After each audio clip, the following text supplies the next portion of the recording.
ನಮಸ್ಕಾರ ವೀಕ್ಷಕರೇ, ಆರೋಗ್ಯ ರಹಸ್ಯ ನೇರ ಪ್ರಸಾರ ಕಾರ್ಯಕ್ರಮಕ್ಕೆ ಆತ್ಮೀಯವಾದಂಥ ಸ್ವಾಗತ.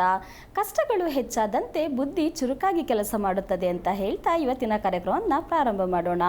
ಶುಭ ಸಮಯದಂದು ಶುಭವಾಗಿರ್ತಕ್ಕಂಥ ವಿಚಾರವನ್ನು ತಿಳಿಸ್ಕೊಡೋದಕ್ಕೆ ಎಂದಿನಂತೆ ನಮ್ಮ ಜೊತೆಗಿದ್ದಾರೆ ಶ್ರೀಮಾನ್ ಶ್ರೀ ಪುರುಷೋತ್ತಮ್ ದೇಶಿ ಗುರುಗಳು. ಬನ್ನಿ ವೀಕ್ಷಕರನ್ನ ಕಾರ್ಯಕ್ರಮಕ್ಕೆ ಸ್ವಾಗತಿಸೋಣ. ಗುರುಗಳು ನಮಸ್ಕಾರ, ಕಾರ್ಯಕ್ರಮಕ್ಕೆ ಸ್ವಾಗತ. ನಮಸ್ಕಾರ ಗುರುಗಳೇ, ದೇಹದ ನೋವಿಗೆ ಔಷಧ ಅನ್ನುವಂಥದ್ದಾದರೂ ಯಾವುದು ಗುರುಗಳೇ? ನಾವೆಲ್ಲ ಅಂದ್ಕೊಂಡಿರೋದು ಪೇನ್ ಕಿಲ್ಲರ್ ತೊಗೊಳ್ಳೋದು ಅಥವಾ ಮೂಡ್ ಉಚ್ಕೊಳ್ಳೋದು, ಈ ರೀತಿ ಹಲವಾರು ಆಲ್ಟರ್ನೇಟಿವ್ ಹುಡ್ಕೊಂಡ್ಬಿಟ್ಟಿದ್ದೀವಿ ಗುರುಗಳೇ. ಇದಕ್ಕೂ ಮೀರಿ ಏನಾದರೂ ದೇಹಕ್ಕೆ ಔಷಧಿ ಇದೆಯಾ ಗುರುಗಳೇ? ಹರಿ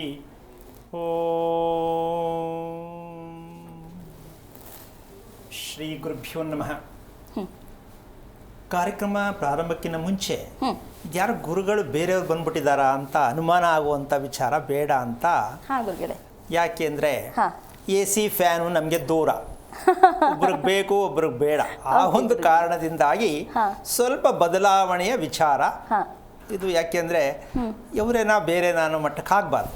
ಆ ಉದ್ದೇಶಕ್ಕೆ ಈ ವಿಚಾರವನ್ನು ಮುಟ್ಟಿಸಿ ಕಾರ್ಯಕ್ರಮಕ್ಕೆ ವಿಚಾರ ಬರೋದು. ಆದರೆ ಒಂದು ಅರ್ಥ ಮಾಡ್ಕೋಬೇಕು. ಏನು ಮಳೆಗಾಲ ಅನ್ನೋದು ಮೊದಲಿಂದ ಇತ್ತಾ ಈಗ ಬಂದಿದೆಯಾ?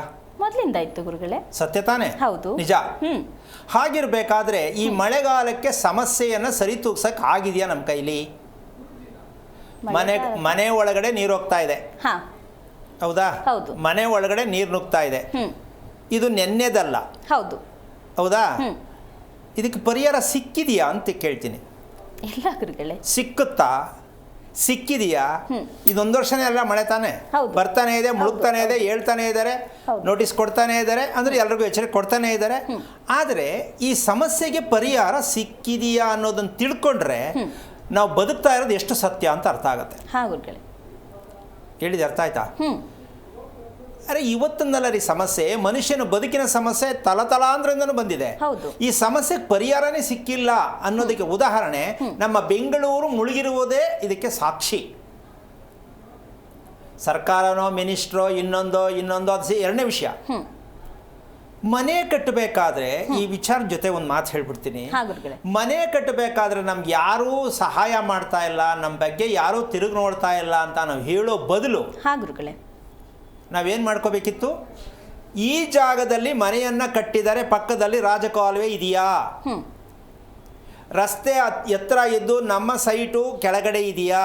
ಈ ಗಮನ ಗೌರ್ಮೆಂಟ್ ನೋಡ್ಬೇಕಾ, ಸೈಟ್ ತಗೊಳ್ಳೋರು ನೋಡ್ಬೇಕಾ? ಸೈಟ್ ತಗೊಳ್ಳೋರು ನೋಡ್ಬೇಕು. ನೋಡಮ್ಮ, ಈ ಜ್ಯೋತಿಷ್ಯ ಭವಿಷ್ಯ ನಮ್ಮ ದೇಶದಲ್ಲಿ ಹಿಂಗೆ ಆಗ್ತಾ ಇರೋದು, ಹೌದಲ್ಲ? ಈ ಜ್ಯೋತಿಷ್ಯ ಭವಿಷ್ಯ ಅಂತಕ್ಕಂಥ ವಿಷಯದಲ್ಲಿ ಕೂಡ ಮನೆ ಕಟ್ಟಕ್ಕೆ ಹೆಂಗಿರಬೇಕು, ಬಾಗಿಲ ಆ ಕಡೆ ಇರಬೇಕು ಅಂತ ಕೇಳೋ ನಾವು, ಮನೆ ಒಳಗಡೆ ನೀರು ನುಗ್ಗುತ್ತಾ ಅಂತ ಕೇಳುವಂಥ ಪ್ರಶ್ನೆ ಹೇಳೋರ್ಗೂ ಗೊತ್ತಿಲ್ಲ, ಕೇಳೋರ್ಗೂ ಗೊತ್ತಿಲ್ಲ, ಕಟ್ಟೋರ್ಗೂ ಗೊತ್ತಿಲ್ಲ, ಸರ್ಕಾರಕ್ಕೂ ಗೊತ್ತಿಲ್ಲ. ಇದಕ್ಕೊಂದು ದೊಡ್ಡ ವಿಶ್ಲೇಷಣೆ. ಇದು ನಮ್ಮ ದೇಶದ ಇತಿಹಾಸ. ಯಾಕೆ ಅಂದರೆ ಸ್ವಲ್ಪ ನಾಚಿಕೆ ಆಗಲಿ ಅಂತ ಹೇಳ್ತೀನಿ. ಯಾರಿಗೆ ನಾಚಿಕೆ ಆಗಬೇಕೋ ನಂಗೆ ಗೊತ್ತಿಲ್ಲ. ಅಲ್ಲ ರೀ, ಸಮಸ್ಯೆ ಬರುತ್ತೆ, ಸಮಸ್ಯೆ ಯಾರು ಮಾಡ್ಕೊಂಡಿದ್ದು? ನಾವೇ ಮಾಡ್ಕೊಂಡಿರೋದು. ಹಾಗೇನೆ ನಾವು ದಿನ ಭವಿಷ್ಯ, ಶಾಸ್ತ್ರ, ನಕ್ಷತ್ರ ಎಲ್ಲವನ್ನು ಕೇಳಿ ಬದುಕ್ತಾ ಇದ್ದೀವಿ. ಅದರಿಂದ ಹೊರಗೆ ಬಂದಿದ್ದೀವಾ? ಸಾಧ್ಯನೇ ಇಲ್ಲ. ಈಗ ಅರ್ಥ ಮಾಡ್ಕೋಬೇಕು ನಮ್ಮ ಶಾಸ್ತ್ರದ ಒಂದು ಮಹಿಮೆ, ಸತ್ಯ ಎಷ್ಟು ಮಟ್ಟಕ್ಕೆ ಸರಿ ಅಂತ. ಈ ವಿಷಯ ಯಾಕೆ ಬೇಕಿತ್ತಿಲ್ಲಿ ಅಂದರೆ, ನಾವು ಸಮಸ್ಯೆಯಿಂದ ಹೊರಗೆ ಬರೋಕ್ಕೆ ನಮಗೆ ಗೊತ್ತಿಲ್ಲ. ನಾವೇನಿದ್ರು ಇನ್ನೊಬ್ರು ಕೇಳಿಬಿಟ್ಟೆ ತಗೊಳಕೊಳ್ಳೋದು. ಹೌದು, ಅವ್ರ ಮನೆ ಕಟ್ಟಿ ಚೆನ್ನಾಗದೆ, ಗುರುಬಲ ಅದೇ ಅಂತಂದ್ರೆ ಕಟ್ಟಿದ್ರು. ಇಲ್ಲಿ ಗುರುಬಲ ಯಾರು ನೋಡೋರು ಇವಾಗ? ಇಲ್ಲಿ ಶನೇಶ್ವರ ಎಂಟ್ರಿ ಮನೆ ಒಳಗಡೆ ಅಲ್ವಾ? ಅದಕ್ಕೋಸ್ಕರವಾಗಿ ಈ ಮೂಲಕ 2 ಟಿಪ್ಸ್ ಹೇಳಕ್ಕೆ ಇಷ್ಟಪಡ್ತೀನಿ. ಸೆಲ್ಲರು ಕಟ್ಟುವಂಥ ಮನೆ ಯಾವತ್ತಿದ್ರೂ ದುರಂತವಾಗಿ ನಮ್ಮನ್ನು ಕಾಪಾಡಲ್ಲ. ಸೆಲ್ಲರನ್ನ ಮನೆಯ ಕೆಳಗಡೆ ಯಾರು ಸೆಲ್ಲರ್ ಮಾಡ್ತಾರೋ, ಪಾರ್ಕಿಂಗ್ ಮಾಡ್ಕೋತಾರೋ, ನೋಡ್ತಾನೇ ಇದ್ದಾರೆ, ಅನುಭವಿಸ್ತಾನೇ ಇದ್ದಾರೆ, ಆದರೂ ಜೀವಮಾನದಲ್ಲಿ ಬಿಡಲ್ಲ. ಯಾಕೆ? ಗಾಡಿ ಸಲೀಸಾಗಿ ಒಳಗಡೆ ಹೋಗಿ ನಿಲ್ಲಿಸ್ಬೇಕು, ಕಾರ್ನ ಒಳಗಡೆನೇ ತಗೊಂಡು ನಿಲ್ಲಿಸ್ಬೇಕು ಅಲ್ವಾ? ಅದರ ಮೇಲೆ ನಾವು ವಾಸ ಮಾಡಬೇಕು. ಈ ಟೆಕ್ನಿಕಲ್ಲು ನಮ್ಮ ಜೀವನದಲ್ಲಿ ನಮ್ಮನ್ನು ಕಷ್ಟಕ್ಕೆ ದುರಂತಕ್ಕೆ ಸಿಕ್ಸತ್ತೆ ಅಂತ ನಮ್ಗೆ ಅರಿವಿರಬೇಕು. ಇಂಜಿನಿಯರ್ ಗೊತ್ತಾ, ಶಾಸ್ತ್ರ ಹೇಳೋನು ಗೊತ್ತಾ, ಮನೆ ಕಟ್ಟೋರಿಗೆ ಗೊತ್ತಾ, ಮೇಸ್ರಿಗೆ ಗೊತ್ತಾ, ಅಂದ ಮೇಲೆ ಈ ಮನೆ ಹೀಗೆ ಕಟ್ತೀವಿ ನಾವು ಅಂದ್ರೆ ಅನುಭವಿಸಿ. ಹಾಗಿದ್ರೆ ಪಾರ್ಕಿಂಗ್ ಅನ್ನುವಂಥದ್ದು ಇರಲೇಬಾರ್ದ ಗುರುಗಳೇ? ಒಂದು ಮನೆ ವಾಸ ಮಾಡೋದು ನಾಯಿನ ವೆಹಿಕಲ್ಲ ನಾವು ಗುರುಗಳೇ. ಹಾಗಿದ್ಮೇಲೆ ನೀವು ವೆಹಿಕಲ್ಗೋಸ್ಕರ ನಾಯಿಗೋಸ್ಕರ ಮನೆ ಕಟ್ತೀನಿ ಅಂದರೆ ನೀವು ಸುಖ ಕೇಳಬೇಡಿ, ಅನುಭವಿಸಿ. ಇಲ್ಲಿ ಯಾರು ಒಂದು ಕಡೆ ಬನ್ನಿ, ಎಲ್ಲವೂ ನಮ್ಮ ಅನ್ಕೊಂಡಂಗೆ ಪ್ಲ್ಯಾನ್ ಪ್ರಕಾರ ಮನೆ ಕಟ್ತೀನಿ ಅಂದರೆ ಅನುಭವಿಸೋಕೆ ರೆಡಿ ಇರಬೇಕು. ಹೌದು ಅಲ್ವಾ? ಒಂದು ಬೋಟು ಇಟ್ಕೊಳ್ಳೋ ಮಟ್ಟಕ್ಕೆ ಬರಬೇಕಾಗತ್ತೆ. ನಾವು ಪಕ್ಕದಲ್ಲಿ ಒಂದು ನರ್ಸಿಂಗ್ ಹೋಮನ್ನು ಇಟ್ಕೊಳ್ಳೋದ್ರ ಜೊತೆಗೆ ಒಂದು ಬೋಟು ಮಳೆ ಬಂದಾಗ ಇನ್ನೊಂದು ಆಂಬುಲೆನ್ಸು, ಯಾವಾಗಂದ್ರೆ ಅವಾಗ ಹೋಗ್ಬೇಕಾಗತ್ತಲ್ಲ, ಒಂದು ಮನೆ ಪಕ್ಕ ಒಂದು ಆಂಬುಲೆನ್ಸು. ಈ ರೀತಿ ಜೀವನಕ್ಕೆ ನಾವು ಬಂದ್ಬಿಟ್ಟಿದ್ದೀವಿ. ಯಾಕೆ ಅಂದರೆ ಇನ್ನೊಬ್ಬರು ಹೇಳಿದ್ದೀನಿ ಕೇಳಿ ಕೇಳಿ ಕೇಳಿ ಕೇಳಿ ನಾವು ಜೀವನದಲ್ಲ ಅನುಭವಿಸ್ತಾ ಇದ್ದೀವಿ. ಹೌದು. ಈ ಸತ್ಯವನ್ನು ಪ್ರತಿಯೊಬ್ಬರು ಅರ್ಥ ಮಾಡ್ಕೋಬೇಕು. ಇದಕ್ಕನುಸಾರವಾಗಿರ್ತಕ್ಕಂತಹ ಈ ರಹಸ್ಯ ಇನ್ನೊಂದಿದೆ. ಈ ರಹಸ್ಯಕ್ಕೆ ಕಾರಣಕರ್ತನಾಗಿರ್ತಕ್ಕಂತಹ ಶ್ರೀಮನ್ನಾರಾಯಣನ ಪಾದ ಕಮಲಗಳಿಗೆ ಕೋಟಿ ಕೋಟಿ ನಮನಗಳನ್ನು ಅರ್ಪಣೆಯನ್ನು ಮಾಡಿ ಹೆಣ್ಣು ಗಂಡಿಗೆ ಮದುವೆ ಮಾಡೋಣ ಅಂತ ಅಂದ್ಕೊಂಡಿದ್ದೀವಿ. ಹಾಗುರುಗಳೇ, ಹೆಣ್ಣು ಗಂಡು ಮದುವೆ ಮಾಡೋಕ್ಕೆ ನಕ್ಷತ್ರ ಹೊಂದಾಣಿಕೆ ಮಾಡಬೇಕು ಅಂತ ಅಂದ್ಕೊಂಡಿದ್ದೀವಿ. ನಕ್ಷತ್ರ ಹೊಂದಾಣಿಕೆ ಮಾಡಿ ಮದುವೆ ಮಾಡ್ತಾನೇ ಇದ್ದೀವಿ. ಹೌದಾ? ಹೊಂದಾಣಿಕೆ ಆಗಿದ್ದಾರಾ? ಇಲ್ಲ ಗುರುಗಳೇ. ಅದಕ್ಕೆ ಇವತ್ತು ಈ ವಿಷಯ ಹೇಳಿದ್ದು. ತಲತಲಾಂತರದಿಂದ ಹೆಣ್ಣು ಗಂಡಿಗೆ ಹೊಂದಾಣಿಕೆ ಮಾಡ್ತೀವಿ ಅಂತ ಹೇಳಿದೀವಿ, ಹೊಂದಾಣಿಕೆ ಆಗಿಲ್ಲ. ಯಾಕೆ ಇಂಥ ತಪ್ಪು ಏನಾಗಿದೆ ಇಲ್ಲಿ ಅನ್ನೋ ಪ್ರಶ್ನೆ ಬೇಕು. ಹೌದು. ಈ ನಕ್ಷತ್ರಕ್ಕೆ ಈ ನಕ್ಷತ್ರ ಹೊಂದಾಣಿಕೆ, ಈ ಹೆಣ್ಣು ಗಂಡು ಚೆನ್ನಾಗಿರ್ತಾರೆ ಅಂತ ಹೇಳ್ತಾರೆ. ಹೌದು. ಹೌದಾ? ಚೆನ್ನಾಗಿಲ್ವಲ್ಲ ಅಂತ ಅನ್ಕೋತಾರೆ. ಇದ್ರ ಮಧ್ಯೆ ಈಗ ನಾವು ಸತ್ಯ ಹೇಳಬೇಕು, ಉತ್ತರ. ಹೌದಲ್ಲ? ಅವ್ರು ಹೇಳ್ತಿದ್ದಾರೆ, ನಾವು ಕೇಳ್ತಿದ್ದೀವಿ, ಏನು ಒಳ್ಳೇದಾಗಿಲ್ಲ. ಈಗ ನಿಮ್ಮ ಅಭಿಪ್ರಾಯ ನೀವೇನು ಹೇಳ್ತೀರಾ ಕೇಳಿಸ್ಕೊತೀವಿ ಅಂತ ವೀಕ್ಷಕರ ಗಮನಕ್ಕೆ ಕೊಡೋಣ. ಕೊಡ್ಬೇಕಾ ಬೇಡವಾ? ಖಂಡಿತ ಕೊಡಬೇಕು ಗುರುಗಳೇ. ಹೆಸರು ಬಲಕ್ಕೆ ಹೊಂದಾಣಿಕೆ ಮಾಡಿಸಿದಂತಹ ಪುಣ್ಯಾತ್ಮರಿಗೆ ಒಂದು ಕಿವಿ ಮಾತು ಹೇಳಕ್ಕೆ ಇಷ್ಟಪಡ್ತೀನಿ. ಹೆಸರು ಬಲ ಸರಿಯಾಗಿ ಮದುವೆ ಮಾಡೋದಕ್ಕೆ ಹೆಸರು ಬಲನೇ ಬೇಕು ಅಂತ ಹೇಳ್ತಕ್ಕಂತಹ ದೊಡ್ಡ ದೊಡ್ಡ ಗಣ್ಯ ವ್ಯಕ್ತಿಗಳು ಇನ್ನೊಂದು ಮಾತು ಹೇಳಕ್ಕೆ ಇಷ್ಟಪಡ್ತೀನಿ. ಹೆಸರು ಬಲ ಅಲ್ಲಿ ನೋಡಿದ್ರಿ, ನೀವು ವಾಸ ಮಾಡುವ ಮನೆಯಲ್ಲಿ ಗಂಡು ಹೆಣ್ಣು ಮಲಗುವ ರೂಮಿನಲ್ಲಿ ಹೆಸರು ಬಲ ಇದೆಯಾ? ಮಲಗುವ ರೂಮಿನಲ್ಲಿ ಹೆಸರು ಬಲ. ಹೆಣ್ಣು ಗಂಡು ಖುಷಿಯಾಗಿರೋದು ನೆಮ್ಮದಿಯಾಗಿರೋದು ಎಲ್ಲಿ? ಬೆಡ್ರೂಮಲ್ಲಿ. ಬೆಡ್ರೂಮ್ಗೂ ಹೆಣ್ಣು ಗಂಡಿಗೂ ಸಂಬಂಧ ಇದೆಯಾ ಅಂತ ನೋಡ್ಕೊಂಡಿದ್ದೀರಾ? ಸಾಧ್ಯನೇ ಇಲ್ಲ ಗುರುಗಳೇ. ಯಾವಾಗ ಜೀವನದಲ್ಲಿ ಗಂಡು ಹೆಣ್ಣು ಚೆನ್ನಾಗಿರ್ತಾರೆ? ನೀವು ಕೇಳಿದ್ದೇನು? ಹೆಣ್ಣು ಗಂಡಿಗೆ ಶಾಸ್ತ್ರ. ಹೌದು. ಮನೆಯಲ್ಲಿರೋ ಬೆಡ್ರೂಮಲ್ಲಿ ಎಷ್ಟಡಿ ಇದೆ ಅಂತ ಅವ್ರು ಕೇಳಿದ್ರಾ? ಇಲ್ಲ ಗುರುಗಳೇ. ಮತ್ತೆ ಇದನ್ನೇ ಅನುಭವಿಸ್ಕೊಂಡ್ ಬರ್ತಾ ಇದೀವಿ. ಹೇಳು ಇಲ್ಲ. ಅಲ್ಲ, ಅವರು ಹೇಳಿಲ್ಲ, ಇವರು ಕೇಳಿಲ್ಲ. ಅಲ್ಲ, ಮದುವೆ ಮಾಡೋದು ಹೆಣ್ಣು ಗಂಡು ರೂಮ್ ಯಾಕೆ ಅಂದ್ರೆ ಅಂತ ಬುದ್ಧಿವಂತರು ನಾವೇನು ಹೇಳಕ್ಕಾಗಲ್ಲ. ಯಾಕೆ ಅಂದ್ರೆ ಅದನ್ನ ಪ್ರಶ್ನೆ ಕೇಳಿದ್ರೆ ನಾವು ತೋರಿಸ್ಕೊಡ್ತೀವಿ. ಹೆಣ್ಣು ಗಂಡಿನ ಹೆಸರು ಬಲ ಕೇಳೋ ನಾವು ಹೆಣ್ಣು ಗಂಡು ಮಲಗೋ ರೂಮ್ಗೆ ಹೆಸರು ಬಲ ಹೊಂದಾಣಿಕೆ ಆಗ್ಬೇಕಾ ಬೇಡವಾ? ಅದಕ್ಕೆ ಒಂದು ಸಣ್ಣ ಉದಾಹರಣೆ ಕೊಡ್ತೀನಿ. ಎಷ್ಟೋ ಜನ ಹೆಣ್ಮಕ್ಳು ಯಾಕೋ ತುಂಬ ಹಿಂಸೆ ಆಗ್ತದೆ, ನಮ್ಮ ಅಪ್ಪನ ಮನೆ ಒಂದು 3 ದಿನ ಹೋಗಿ ಬರ್ತೀನಿ ಅಂತ ಒಯ್ತಾರೆ. ಹೌದು. ಅದೇನೋ ಅಲ್ಲಿ ಒಳ್ಳೆ ನಿದ್ದೆ ಬರುತ್ತೆ, ಇಲ್ಲಿ ಯಾಕೆ ನಿದ್ದೆ ಬರಲ್ಲ ಅಂತ ಹೇಳ್ತಾರ ಇಲ್ವಾ? ಅದು ಒಳಿಯನೂ ಹೇಳ್ಬೋದು, ಸೊಸೆನೂ ಹೇಳ್ಬೋದು, ಮಗಳು ಹೇಳ್ಬೋದು. ಹೌದು. ಹೌದಾ? ಈಗಲಾರು ಅರ್ಥ ಮಾಡ್ಕೊಳ್ಳಿ, ಮಲಗೋ ರೂಮ್ಗೂ ನಮ್ಮ ನಿದ್ದೆಗೂ ತುಂಬ ಸಂಬಂಧ ಇದೆ ಅಂತ. ನಾವು ಅಂದ್ಕೊಂಡಿದ್ದೀವಿ ಹೆಸರು ಬಲದಲ್ಲಿ ಮದುವೆ ಮಾಡಿಕೊಂಡು ಗೋಡೆ ಗಡಿಯಾರ ನೋಡ್ಕೊಂಡು ತಾಲಿ ಕಟ್ಬಿಟ್ಟು, ಅದೇ ತಾನೇ ಮಾಡಿರೋದು. ಗೋಡೆ ಗಡಿಯಾರ ನೋಡ್ಕೊಂಡು ಮಾಂಗಲ್ಯ ಕಟ್ಟಾಯ್ತು, ಹೆಸರು ಬಲ ನೋಡ್ಕೊಂಡು ಮದುವೆ ಮಾಡ್ಕೊಂಡಾಯ್ತು. ಇಲ್ಲಿ ನಿದ್ದೆನೂ ಬರ್ತಾ ಇಲ್ಲ, ಹೊಂದಾಣಿಕೆನೂ ಆಗಿಲ್ಲ.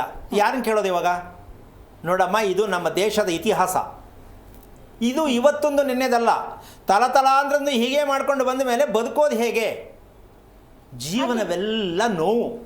ಇದಕ್ಕೆ ಏನು ಹೇಳ್ತೀವಿ ಅಂದರೆ ಮನಸ್ಸು ಕೊಳಕಾಗಿದೆ. ಏನಾಗಿದೆ? ಮನಸ್ಸು ಕೊಳಕಾಗಿದೆ. ದೇಹ ಕೆಟ್ಟಿದೆ. ನಿದ್ದೆ ಹೆಂಗೆ ಬರುತ್ತೆ? ನಿದ್ದೆ ಬರಲಿಲ್ಲ ಅಂದಾಗಲೇ ಈ ನೋವು, ದೇಹದ ನೋವುಗಳಿಗೆ ಎಲ್ಲಾದರೂ ಮೆಡಿಷನ್ ಇದೆಯಾ? ಅಲ್ಲ, ಇದೆ, ಮಾಡ್ಕೊಳ್ಳಿ. ಏನೋ ಬೇಕಾದಷ್ಟು ಮೆಡಿಷನ್ ಇರ್ಬೋದು, ಮಾತ್ರೆ ನುಂಗ್ಬೋದು, ಡ್ರಿಂಕ್ಸ್ ಮಾಡ್ಬೋದು, ಇನ್ನೊಂದು ಮಾಡ್ಬೋದು, ಯೋಗ ಮಾಡ್ಬೋದು, ಏನು ಬೇಕಾದ್ರೂ ಮಾಡ್ಬೋದು. ಆದರೆ ನಮಗೆ ಬೇಕಿರೋ ನಿದ್ದೆ ಸುಖವಾದ ನಿದ್ದೆ. ಯಾವುದು? ಸುಖಕರವಾದ ನಿದ್ದೆ.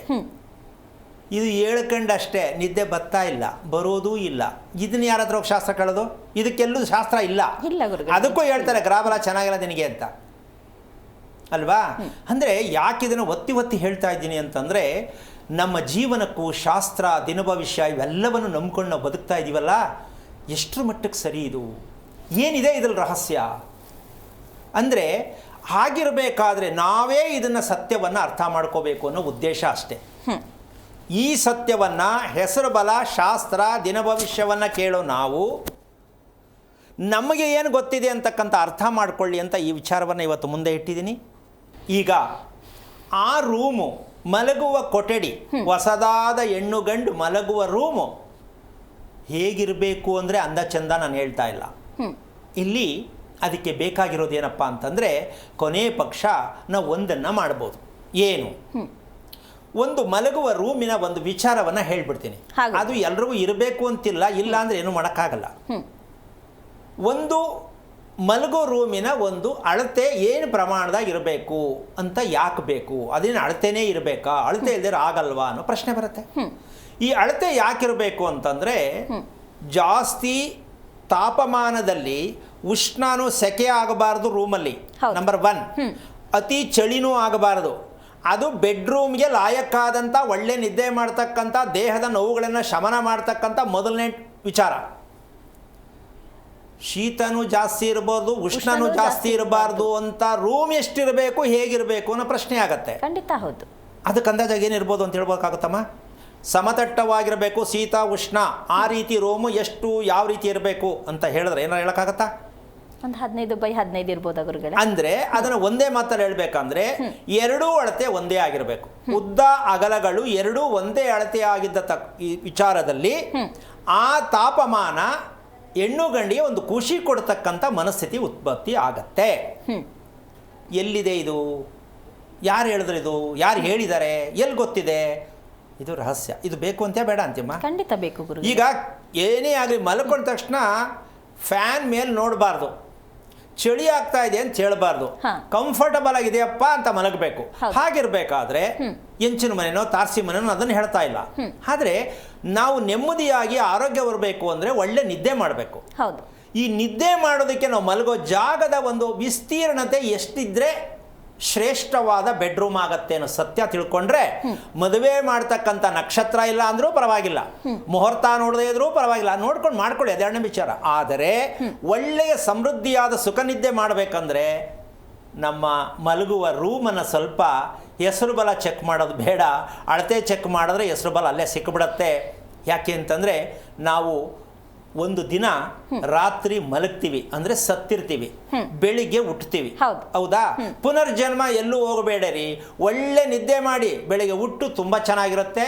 ಆ ದಿನ ತುಂಬ ವೆರಿ ಗುಡ್ ಡೇ, ಶುಭ ದಿನ, ಶುಭ ಮುಹೂರ್ತ. ಬೆಳಗ್ಗೆ ಹೇಳಬೇಕಾದ್ರೆ ಖುಷಿಯಾಗಿ ಹೇಳ್ತಿರಲ್ಲ, ಅದೇ ಶುಭ ಮುಹೂರ್ತ. ಪುರೋಹಿತರು ಬರೆದಿರ್ತಕ್ಕಂಥ ಹೇಳುವಂತಹದ್ದು ಶುಭ ಮುಹೂರ್ತ ಅಲ್ಲ. ನಿಮ್ಮ ಶುಭ ಮುಹೂರ್ತ ಯಾವುದು? ಬೆಳಗಿನ ನಿದ್ದೆಯನ್ನು ಸಂತೃಪ್ತಿಯಾಗಿ ಮಾಡಿ ನಗು ನಗುತ್ತಾ ಆನಂದಭರಿತವಾಗಿ ಹಾಸಿಗೆಯಿಂದ ಎಚ್ಚರಿಕೆಯಾಗಿ ಮೇಲೆ ಕೇಳ್ತಿರಲ್ಲ, ಆ ದಿನ ನಿಮಗೆ ಒಳ್ಳೆಯ ಶುಭ ದಿನ. ಆಗುತ್ತಾ ಇಲ್ವಾ? ಖಂಡಿತ ಆಗುತ್ತೆ ಗುರು. ಇದಾಗಿಲ್ಲ ಅಂದರೆ ಏನು ಹೆಸರು ಬಲ ನೋಡಿ, ಎಷ್ಟು ಆಸ್ತಿ ನೋಡಿ, ಒಳ್ಳೆ ಕೆಲಸ ನೋಡಿ ಮದುವೆ ಮಾಡಿದ್ರು ಇಬ್ಬರಿಗೂ ನಿದ್ದೆ ಬರಲಿಲ್ಲ, ಅಥವಾ ಇಬ್ಬರಲ್ಲಿ ಒಬ್ರಿಗೆ ನಿದ್ದೆ ಬರಲಿಲ್ಲ ಅಂದರೆ ಅವ್ರ ಕತೆ ಯಾರ ಹತ್ರ ಹೇಳ್ಕೊಳ್ಳೋದು? ಇಷ್ಟು ಸತ್ಯ ಪ್ರತಿಯೊಬ್ಬರು ಅರ್ಥ ಮಾಡ್ಕೋಬೇಕಾಗತ್ತೆ.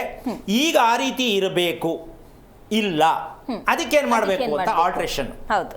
ರೂಮ್ ಆಲ್ಟ್ರೇಷನ್ ಅಲ್ಲ, ನಾವು ಆಲ್ಟ್ರೇಷನ್ ಆಗಬೇಕು. ಯಾಕೆಂದರೆ ಕಟ್ಟಿರೋ ಮನೆಗೆ ಎಲ್ಲಿಂದ ಹುಡ್ಕೋಣ? ನೀವು ಸಮತಟ್ಟವಾಗಿ ಚಚ್ಚೌಕೋರಾಗಿ ಬೇಕು ಅಂತೀರ ಸ್ವಾಮಿ. ಒಂದು. ಎರಡನೇದು ಅದೊಂದು ಹೇಳ್ಬಿಡ್ತೀನಿ, ಕೆಲವು ತಲೆ ಕೆಡಿಸ್ಕೊಂಡ್ಬಿಟ್ಟರು. ಸ್ವಲ್ಪ ಉದ್ದ ಜಾಸ್ತಿ ಅದಲ್ಲ, ಏನು ಮಾಡೋದು? ಅದಕ್ಕೊಂಚೂರು ಹೇಳ್ಬಿಡೋಣ. ಈ ಉದ್ದ ಜಾಸ್ತಿ ಇದ್ರೆ, ಪೂರ್ವ ಪಶ್ಚಿಮ ಉದ್ದ ಜಾಸ್ತಿ ಇದ್ರೆ ತಲೆ ಕೆಡಿಸ್ಕೋಬೇಕಾಗಿಲ್ಲ. ಅದಕ್ಕೆ 1.5 ಪಟ್ಟು ಅಂತ ಹೇಳ್ತಾರೆ. ಅಗಲ ಏನಿರುತ್ತೋ ಅದರ ಅರ್ಧ ಜಾಸ್ತಿ ಇದ್ರೆ, ಪೂರ್ವ ಪಶ್ಚಿಮ ಜಾಸ್ತಿ ಇದ್ರೆ ಒಳ್ಳೆ ರೂಮ್ ಆಗುತ್ತದು. ಉತ್ತರ ದಕ್ಷಿಣವಾಗಿ ಜಾಸ್ತಿ ಏನಾರು ಇದ್ದ ಪಕ್ಷದಲ್ಲಿ ಇಬ್ಬರಿಗೂ ನಿದ್ದೆ ಅಲ್ಲ, ಸಿಟ್ಟು ಬರುತ್ತೆ, ಬೇಜಾರಾಗತ್ತೆ, ಕೋಪ ಬರುತ್ತೆ, ಏನೇನಾಗಬಾರ್ದು ಎಲ್ಲ ಬಂದ್ಬಿಡುತ್ತೆ. ನಿದ್ದೆ ಬಿಟ್ಟು ಇನ್ನು ಮಿಕ್ಕದೆಲ್ಲ ಬರುತ್ತೆ. ಉತ್ತರ ದಕ್ಷಿಣ ಜಾಸ್ತಿ ಇದ್ದು ಆ ರೂಮಿನಲ್ಲಿ ಏನಾದ್ರು ಮಲಗಿದ್ರೆ, ಅಮ್ಮ ಇದೆಲ್ಲ ಕೇಳಕ್ ಹೋದ್ ಹೆಂಗಾಗತ್ತೆ ಗೊತ್ತಾ? ಸ್ವಾಮಿ ಕಟ್ಬಿಟ್ಟಿದೀವಿ ಮನೆನ, ಅಥವಾ ಹೆಣ್ಣು ಕೊಟ್ಟಿದೀವಿ ಮನೆಗೆ, ನಿಮ್ಮ ರೂಮ್ ಎಷ್ಟದೆ ಅಂತ ಕೇಳಕ್ಕಾಯ್ತದ ಅಂತ ಅನ್ಕೋಬೇಡಿ. ಅದೆಲ್ಲ ಅದಕ್ಕೆ ಮನೆ ನೋಡೋ ಶಾಸ್ತ್ರ ಅಂತ ಅದಕ್ಕೆ ಹೇಳೋದು. ಮಲಗೋ ರೂಮ್ ಚೆನ್ನಾಗಿದೆಯಾ, ಮನೆ ಹಳೇದ ಹೊಸ್ತಾ, ಶಾಸ್ತ್ರಬದ್ಧವಾಗಿ ಮನೆ ಇದೆಯಾ, ಇದೆಲ್ಲ ನೋಡಿ ಹೆಣ್ಣು ಕೊಡಬೇಕು. ಇಲ್ಲ ಅಂದರೆ ಕೋರ್ಟು, ಸ್ಟೇಷನ್ನು, ಪೊಲೀಸ್ ಸ್ಟೇಷನ್ನು ಎಲ್ಲವೂ ಶುರುವಾಗತ್ತೆ. ನಿಮ್ಮ ಶುಭ ಕಾರ್ಯ ಏನು ವರ್ಕ್ ಆಗಲ್ಲ ಅಲ್ಲಿ. ಅಲ್ಲ ಗುರುಗಳೇ, ಅದು ನೋಡ್ದಾಗ್ಲಾದ್ರೂ ಅದು ಸರಿ ಇದೆಯಾ ಇಲ್ವಾ ಅಂತ ತಿಳ್ಕೊಳಕ್ ನಮಗಾದ್ರೂ ಆ ಜ್ಞಾನ ಇರ್ಬೇಕಲ್ವಾ ಗುರುಗಳೇ? ಅದು ಮುಖ್ಯ ಇಲ್ಲಿ. ಆದ್ರೂ ವಿಚಾರ ಇಲ್ಲದೆ ಇರೋದು ಇಲ್ಲಿ ಸಮಸ್ಯೆ ಆಗಿದೆ. ಒಂದು ವೆಹಿಕಲ್ ತಗೋಬೇಕಾದ್ರೆ 5-6 ಶೋರೂಮ್ ಸುತ್ತೀವಿ, ಹೌದಾ? ಹಾಗೆ ಒಂದು ಹೆಣ್ಣು ಕೊಡಕ್ಕೆ ತರಕ್ಕೆ ಇವೆಲ್ಲ ಪರಿಶೀಲನೆ ಮಾಡಬೇಕು, ಹೌದಲ್ವಾ? ಈ ಪರಿಶೀಲನೆ ಮಾಡಲಿಲ್ಲ ಅಂದರೆ ಒಳ್ಳೇದಾಗತ್ತೆ ಅಂತ ಮದುವೆ ಮಾಡಕ್ಕೆ ಹೋಗಬೇಡಿ, ಒಳ್ಳೇದಾಗತ್ತೆ ಅಂತ ಮನೆ ಕಟ್ಟಕ್ಕೆ ಹೋಗಬೇಡಿ. ಈ ಸತ್ಯ ಗೊತ್ತಿಲ್ಲ ಅಂದರೆ ನಾವು ಬೆಂಗಳೂರಿನಲ್ಲಿ ಏನಿವತ್ತು ಮುಳುಗಿದ್ದೀವೋ, ನೀರೊಳಗೆ ತೇಲ್ತಾ ಇದೀವೋ ಮನೆನ, ಈ ಜೀವನ ನಮ್ಗೆ ತಪ್ಪಿದ್ದಲ್ಲ. ಇದಕ್ಕೆ ಯಾರು ಹೊಣೆಯಲ್ಲ, ಮನೆ ಕಟ್ಟಿದವರೇ ಹೊಣೆ. ಹಾಗೆ ಮದುವೆ ಮಾಡಿಕೊಂಡು ಜೀವನದಲ್ಲಿ ಸುಖ ಸಿಕ್ಕಿಲ್ಲ, ನೀವು ಮದುವೆ ಮಾಡ್ಕೊಂಡ್ರದೇ ತಪ್ಪು. ಪುರೋಹಿತರು ಹೇಳೋದು ಬೇಡ, ಅಪ್ಪ ಅಮ್ಮನಿಗೂ ಹೇಳೋದು ಬೇಡ, ಪ್ರಪಂಚಕ್ಕೂ ಹೇಳೋದು ಬೇಡ. ನಾವು ಸೋಮಾರಿಗಳು, ತಿಳುವಳಿಕೆ ಇಲ್ಲದೆ ಬದುಕುತ್ತಿರುವ ಕಾರಣ ನಾವು ದುಃಖದಲ್ಲಿ ಬರದೇ ಇರತಕ್ಕಂಥ ಕಾಯಿಲೆಯನ್ನು ಅಂಟಿಸ್ಕೊಂಡು ಬದುಕ್ತಾ ಇದ್ದೀವಿ ಅಂತ ನೀವೇ ಡಿಸೈಡ್ ಮಾಡ್ಕೊಂಡು ಇದಕ್ಕೆ ಬೇರೆ ಕಾರಣಕರ್ತರಲ್ಲ. ಸೋಮಾರಿತನಕ್ಕೆ ಅವಕಾಶ ಕೊಡಬಾರದು. ಮದುವೆ ಮಾಡೋದು ಮುಖ್ಯ ಅಲ್ಲ, ಮದುವೆ ಮಾಡೋ ಹೆಣ್ಣು ಗಂಡಿಗೆ ಇದನ್ನು ಹೇಳ್ಕೊಡ್ಬೇಕು. ಮಲಗೋ ರೂಮ್ ಯಾವ ರೀತಿ ಇದ್ದರೆ ಒಳ್ಳೆಯದಾಗತ್ತೆ ಅಂತ ಅಪ್ಪ ಅಮ್ಮನಿಗೆ ಗೊತ್ತಿರಬೇಕು, ಇಲ್ಲ ಮಕ್ಕಳು ತಿಳ್ಕೋಬೇಕು. ಇಲ್ಲಿ ಹೇಳೋರೇ ಇಲ್ಲ ಅಂತ ನಿಮ್ಮ ಮಧ್ಯೆ ಹೇಳ್ಬಿಟ್ಟಿದ್ಯಾ, ಹಾಗಂತ ನಾವು ಅನ್ಕೋಬಾರ್ದು, ಪ್ರಯತ್ನ ಮಾಡಿ ಅಂತ ಹೇಳ್ತೀನಿ. ಈಗ ಈ ಕಡೆ ಬಂದ್ಬಿಡ್ತೀನಿ, ಮಾರ್ಕೆಟ್ ಕಡೆಗೆ. ಏನು ನಮ್ಮ ಬದಲಾವಣೆಯ ಮಾರ್ಕೆಟಿಂಗ್ ಯಾವುದು? ಬದಲಾವಣೆ ಮಾಡ್ಕೋಬೇಕಲ್ಲ.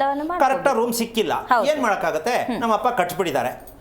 ಸೊ ಈಗ ನಮ್ದೇನು ಅಂದರೆ, ನಾವು ಅಲ್ಲಿ ಏನು ಮಾಡ್ಕೋಬೇಕು ಅಂದರೆ, ಬಿಳಿ ಬಣ್ಣದ ಬಟ್ಟೆ, ಒಳ್ಳೆ ನಿದ್ದೆಗೆ ಹೇಳ್ತಾ ಇರೋದು, ಬಿಳಿ ಬಣ್ಣದ ಬಟ್ಟೆ ಹಾಕಬೇಕು. ಓಕೆ.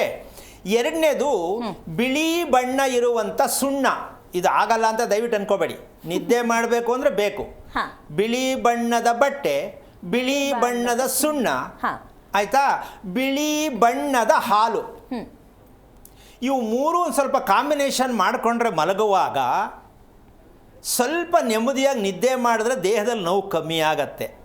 ಇದನ್ನು ಒಂದು ಸೈಡ್ಗೆ ಇಟ್ಬಿಡೋಣ. ಇದು ಆಗತ್ತೋ ಇಲ್ವೋ ಗೊತ್ತಿಲ್ಲ, ಮಾಡ್ಕೋಬೇಕು. ಮದುವೆ ಮಾಡ್ಕೊಳ್ಳುವಾಗ ಬಿಳಿ ತಾನೇ ಹಾಕಿರ್ತಾರೆ, ಹೌದು. ಅದ್ಯಾಕೆ ಬೇರೆ ದಿನ ಬಳಸೋಕ್ಕಾಗಲ್ಲ? ಅದನ್ನ ಮದುವೆ ದಿನ ಯಾಕೆ ಹಾಕ್ಕೊಂಡಿಲ್ಲ ಅಲ್ವಾ? ಇದನ್ನ ನೀವೇ ತಿಳ್ಕೊಳ್ಳಿ.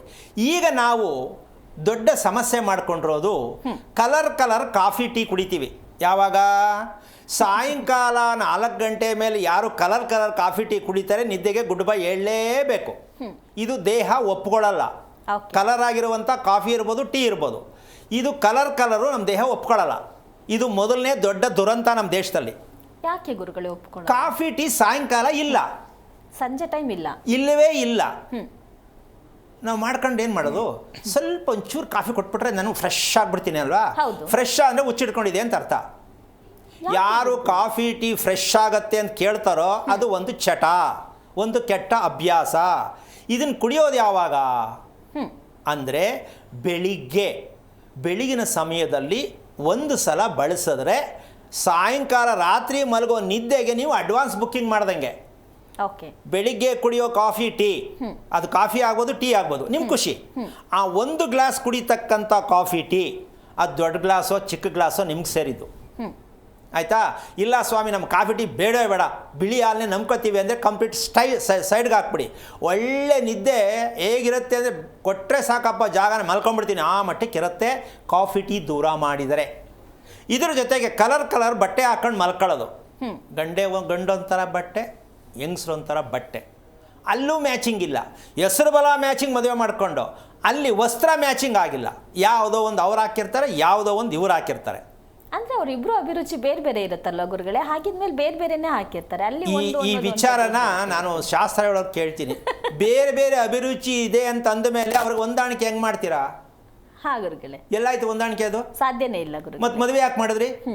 ಇದು ಹುಚ್ಚುತನದ ವಿಷಯಗಳು. ಯಾಕೆ ಅಂದ್ರೆ ಅಭಿರುಚಿಗಳು ಅಂತೆ, ಅಭಿರುಚಿಗೆ ತಕ್ಕಂತೆ ಗಂಡ ಹೆಂಡತಿ ಇರಲ್ವಲ್ಲ. ಅದಕ್ಕೆ ಏನ್ ಮಾಡ್ಬೇಕಾಗತ್ತೆ? ಒಂದು 3-4 ಜನ ಮಾಡ್ಕೋಬೇಕಾಗತ್ತೆ. ಸಾಧ್ಯನಾ?